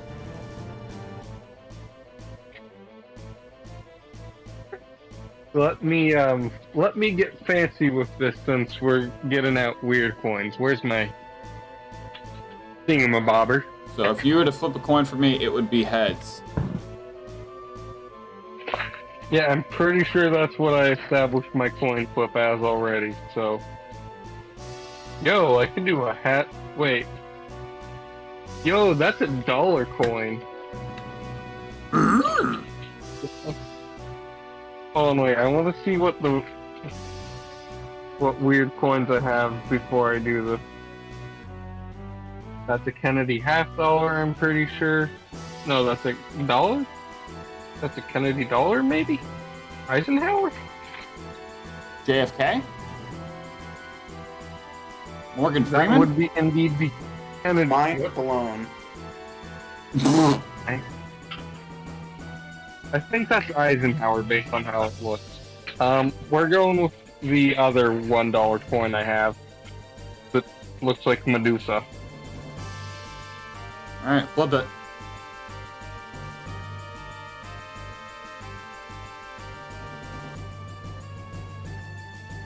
Heads. How do you wish to do this? Cleanly. Greg's going to resheathe the greatsword. Put one hand on her shoulder. One hand on her neck. You may have made yourself look like my wife. But my wife, she is still far prettier than you could ever be. As he rips her head clean off. Oh!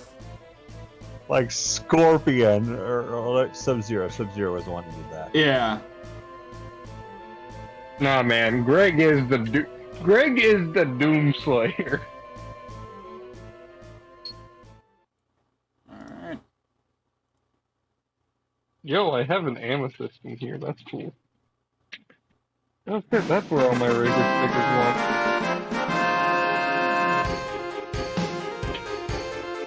Did we level? Hell no. You guys are like 15,000 out of 23. Alright, so... Okay, Eustace, I'm sorry, you got that extra music kill. is very much from a video game and happens when you level. No, that is the victory fanfare from Final Fantasy VII. Then Okay, another game I've played reuses that as the level music. I need to do this because of what Greg just did. It's like, Greg wins. What did Pyro play? I played the victory fanfare from Final Fantasy VII. He just did the fatality thing. Okay, then. Alright, dishing out experience real quick.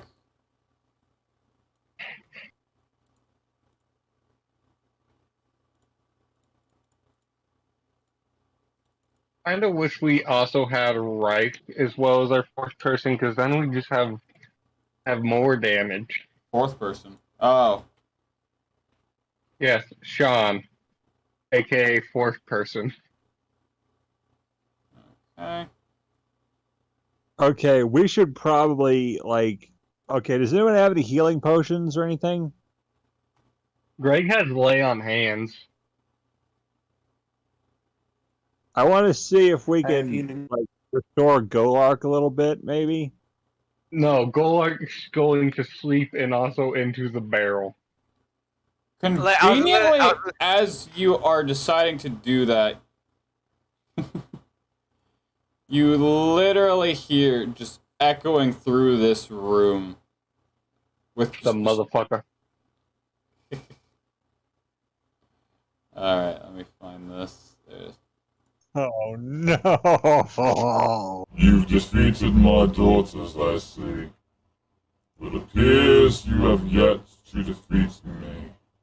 If you wish to get to Drakish, you must learn how to defeat one of his own disciples.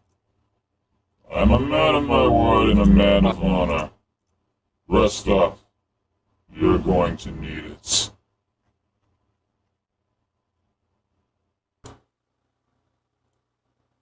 Go Which one is this? That's the Incubus that just deuced out of the place. Yeah. Golark with one. Which one of Drakich's bitches is this? What do you mean?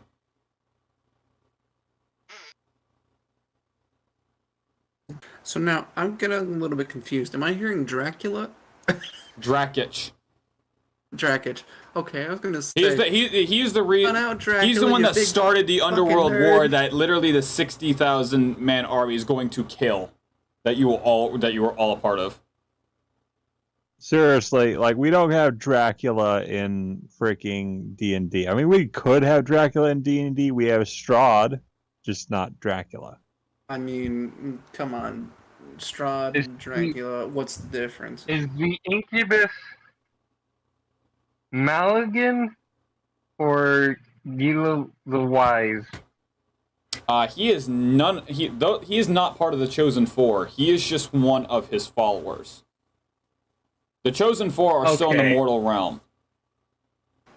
He made it sound like he was part of the Chosen. No. Yo, I just realized I have a kind of cool. If Greg dies and I get to come back as someone else, I just realized I'm coming back as a wizard because I made a kind of cool bad guy character, but also he would look sick for a necromancer. All right, so we got Eustace at 16,234 with 2 kills. Greg with 16,634 with 17 kills. Bastard. Golark with 16,084 with 1 kill, and Minea with 15,100 and a single air kill. And Golark is just like huffing and puffing because of 1 HP. It's like, is it finally over? And then just falls like Kirito on SAO a bridge. Just Just straight on his back. and he's just gonna take a long fucking rest right there. Yeah, I would suggest you all take a long rest. I'll Alright, choose him for a who will singular take point of first damage. what? You won't need that. Alright. Greg takes off the barrel, but he keeps the barrel where he can quickly equip it if need be. Are we sure this is the best place to sleep in? You are literally under the watch of the Incubus, and he is letting you rest so that you can fight him. I mean, alternatively, if we really wanted to, we could go back to the Lich's lair and rest. 'Cause that guy we know for a fact is our friend. Do you really think he's there waiting for us, though? No, but we could easily get into his study and sleep. So what, you want to go back there? We could. Not saying we should or have to. Hello, my child. Hello. Come here, bitch. Because, like, I guess the Incubus is basically giving us a fair fight. Like he's kind of doing this, like lawful evil, honorable bad guy kind of thing, where he's like at least wanting to fight us at our best. Pyro, you said guns don't exist in this world, right? Not in this point of time. Alright, so if I ever wanted to come back as this character, I'd have to sacrifice his sweet revolver. If Greg dies. Okay. Okay. So, what? Okay, like we are gonna have to like. Who here has healing potions? You I know all I should only took. Yeah, I was gonna say you all should have. Oh yeah. Sean, real quick, add 5 minor healing potions, which each heal for 25 static. Greg has 1 major healing potion. Which heals for 100. Yeah, which is... I'm the only one with 50 plus health, right? As of right now, yes. So it's only useful to me if I get down to 1 health twice in a row. Yeah. Because Which I is do allow to unlikely. drink portions. Actually, no, he's not the only one with 50 plus. How much health do you have? Well, since my Constitution modifier is pretty high, and I rolled actually alright, 60. The fuck? Wizards are supposed... Wait. I'm not a cleric wizard. supposed to I'm a be cleric. weak? That's what you think. What's the cleric stereotype? Either Healer, really bitch. tanky or you can't kill me because I'm healing too fast. Yeah, This is I'm the bullshit. healer. I'm the healer, tank. bitch. I'm the healer. Your healer needs to be alive to heal. I'm in charge here. I've got the captain thing. I am your king. I am your god. I have the talking Wait, stick. didn't Rice leave Greg in charge of the group? He never Greg isn't here. he never really left someone in charge. He just walked off with Luna. Alright. Anyways,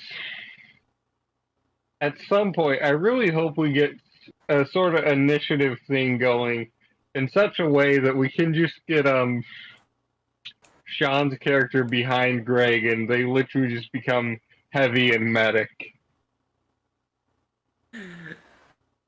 Also, I'm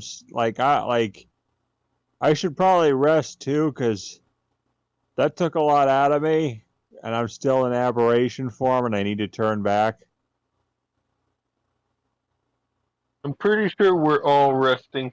Has Greg changed back from aberration form yet or not? At this point, you both would have, yes. Greg's aberration form is useless and we will not be doing it again. Because I literally have all those abilities base form Greg.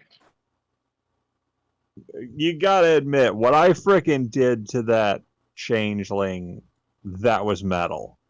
Yeah. You know what I really wish happened?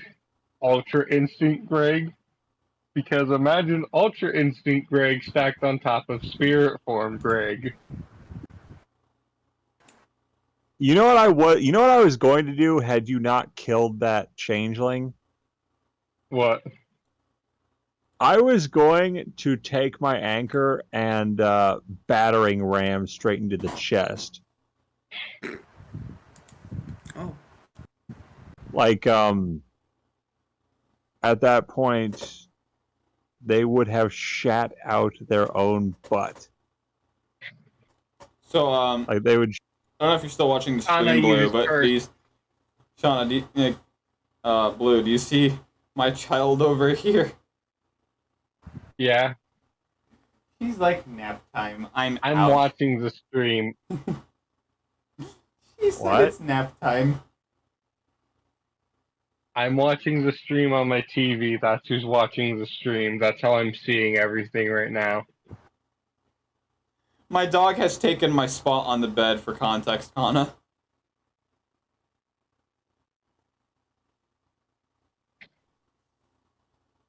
Oh. So, are we choosing Pyro? this spot to go ahead and sleep? Would automatons exist? Automatons? That's more like automatons. That's more of like Warforged. Similar, but not quite. Hold on. Oh, you mean like full on robots, like Clockwork steampunk automaton. Clockwork. Because this character is very much the character I'm thinking of coming back now if Greg dies is very much steampunk and would probably be an elf-human hybrid. How do you spell that? Otto, and then T-O-M. Hold on a minute. I know it will pop up in my auto. automaton. Yes. Okay, so literally what fresh cut grass is. Okay. What? It's not what. Fresh cut grass. That was Campaign 3, Critical Role. No, I've not seen that one, unfortunately. Hold it, right. Fresh cut grass, Critical Role. Any of the Clockwork things also from Mechanus? Yeah. Hey Blue, Eberron, check the campaign chat. This is fresh cut grass. Okay. Has this character has an automaton hand, and I'm not willing to sacrifice that, but the revolver can go. Yeah, sorta. Oh, like a prosthetic hand? So yeah, those would exist in Ithilien. a slightly more advanced automaton would be more what I'm thinking. Like this would be baby's first automaton. Mm-hmm. What I'm thinking is more in the things like Talos and the other creations of, damn it, what is the Greek forge god's name? Hephaestus? Yes, Hephaestus. Hephaestus. It'd be more akin to what Hephaestus would make. Well, Specifically with this guy's hand. Hephaestus was able to make a lot of things. But he always kind of he had like a very very strict set of rules. One of his more humanoid ones is what I'm thinking of. Well, anything with firearms would be more so towards the Great War time period era. The Christiary era would be more of explosives, yes, like cannons and shit like that, but actual raw like guns and revolvers and stuff like that, no. I said I'm willing to sacrifice the character's revolver, but not his automaton hand. Right, and that's fine. His automaton hand is a defining trait, and this is just for if Greg dies. But I think we've all proven Greg is better at being too angry to die than our fighter who's supposed to be too angry to die. Well, Golark was originally going to go down the Zealot route, but then he went down the path of the Gorefiend. Cool. That's what I was saying earlier. Like he picked. If he would have gone Zealot, he would be the too angry to die. But being he picked Gorefiend, it's something completely different. So he would not be the too angry to die as he was saying he wanted to be.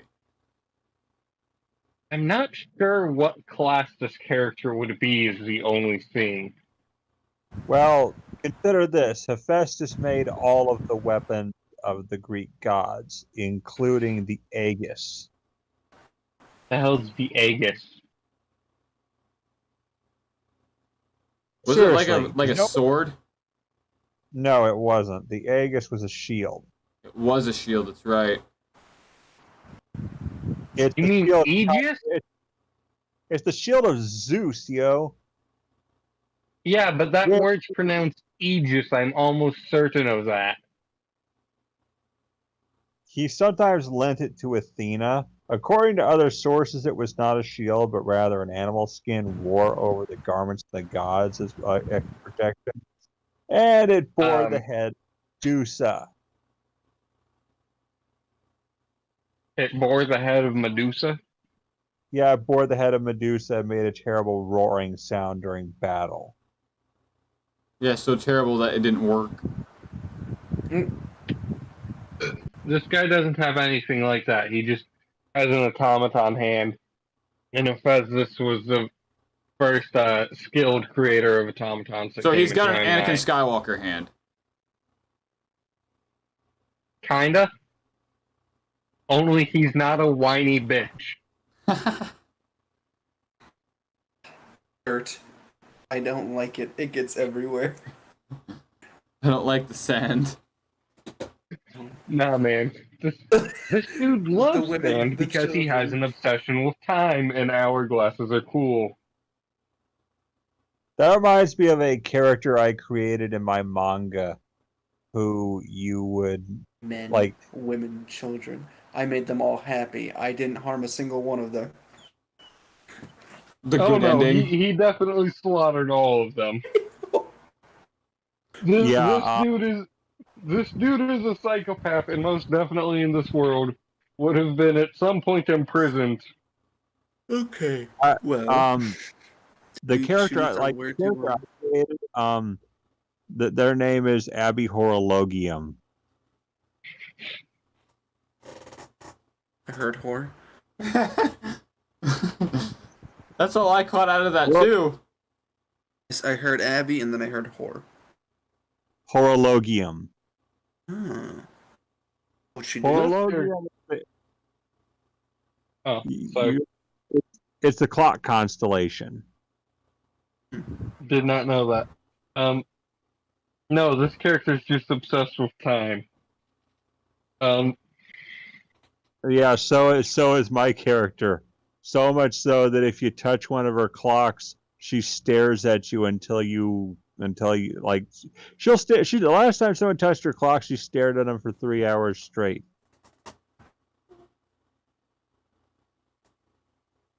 This man's not that obsessive. He just collects them. Where did we decide on where to sleep? Also, coincidentally, my character is also an automaton. This character's called the Rogue. Although they were more of a What? con. So where all are you? Yeah, that is a good question. So are you sleeping here in the We're sleeping here. Incubus lair, or are you sleeping in the Lichison? I don't really like either options. Because there was 0 enemies within the Lichison, and you are right, the Lichison is technically an ally of yours. But the Incubus is giving you free reign. But the Incubus is also giving you free reign to just sleep here, because, again, the only things that really have been in here to attack you have been the lair dweller itself. I trust the Lichison more. Also, Sean, what did you say about the Rogue? I said, let me guess, no parents. No, he has parents. They're just long dead because he's immortal in the traditional sense. As in, time can't kill him. He has parents, but they're long dead. Yeah. One of the problems about being immortal. I was laughing so hard. I threw my head back, and my neck hit my back of my chair, so it threw my headset off me. One of the problems of being immortal is finding ways to spend the time. That's why he collects clocks. What better way to deal with my time than to literally grab displays of the passing time? I mean, time is non-linear. We perceive it that way. That's so true. in the true version of the Rogue, which would totally be bullshit in D&D, he is fully immortal because he has pissed off the god of time, so time no longer passes for him, so he has to witness everyone he loves die. He doesn't care. He just hangs around his descendants and just like, hey, it's Grandpa. The god of time is just like, lol. No. He pissed off Death's wife, so Death made it so he couldn't die. He pissed off Life, so Life made it so he's technically not living. No age. No age. Poor. So no neither Death nor Life can claim his soul, but time can't affect him at all. No love. So he kind of just does whatever he wants. He's an absolute menace to the world he's from, and has been its savior and its damnation many a time. No good deeds. This is reminding me. My main character in my manga. I'll post a link here in the campaign conversation. I was hesitant. I'm not using them in D&D. No way, because I couldn't handle them dying. I ain't exactly gay, but I ain't. So, genuine question: what are you doing with the spectral horses that y'all summoned at the start of the session? Oh yeah, on the ground. We were going to use. Whoever sleeps, we're carrying them with us to where. Like, can we just call those along with us? Okay. By the way, next session I will be on time. Which yeah, let's. So next session would be on the 22nd. Was that good? Yeah. Yep. Okay. Yeah, look what I posted in the campaign conversation. Campaign. Alright. I am. I mix up words sometimes. It's the thing that happens. So we That's bumping my ourselves here. In the campaign conversation, I posted a link to my one character, who is the main character of my manga. I will not be using her in D&D because she's broken. I'd also like to state in some variations of the rogue, he simply just surpasses those two incarnations of life and death he pisses off and becomes the literal entity that is life and death himself, and just starts resurrecting everyone in the final fight, and just like everything you did means nothing, and reveals that he was the person who was both trained by the villains, and they're just in an infinite loop in which they meet a young him, which happens to actually be born way after the time the villains become the villains. But through some bullshit, he gets sent back into the past, meet the young them before they're villains, who train him to be the hero he becomes, which in turn leads to him becoming someone known as the Calamity Knight. And just through a long series of bullshit, this dude's like nearly 32 billion years old just because he coexists with himself like 5 million times over at any given moment in time. So, grandfather paradox. No, not really. No, he didn't go back and bang his own mom. Or grandma. He didn't go. Yeah, he didn't bang his own grandma. He's just. It just so happens that He With just villains, Johnny villains- White? the villains train the hero No. before they become the villain, not realizing that it is the young hero and that they could completely alter time, which would in turn prevent them from becoming villains. See, just, They My brain is Actually, hurting, and at that point, I think we should call the stream there.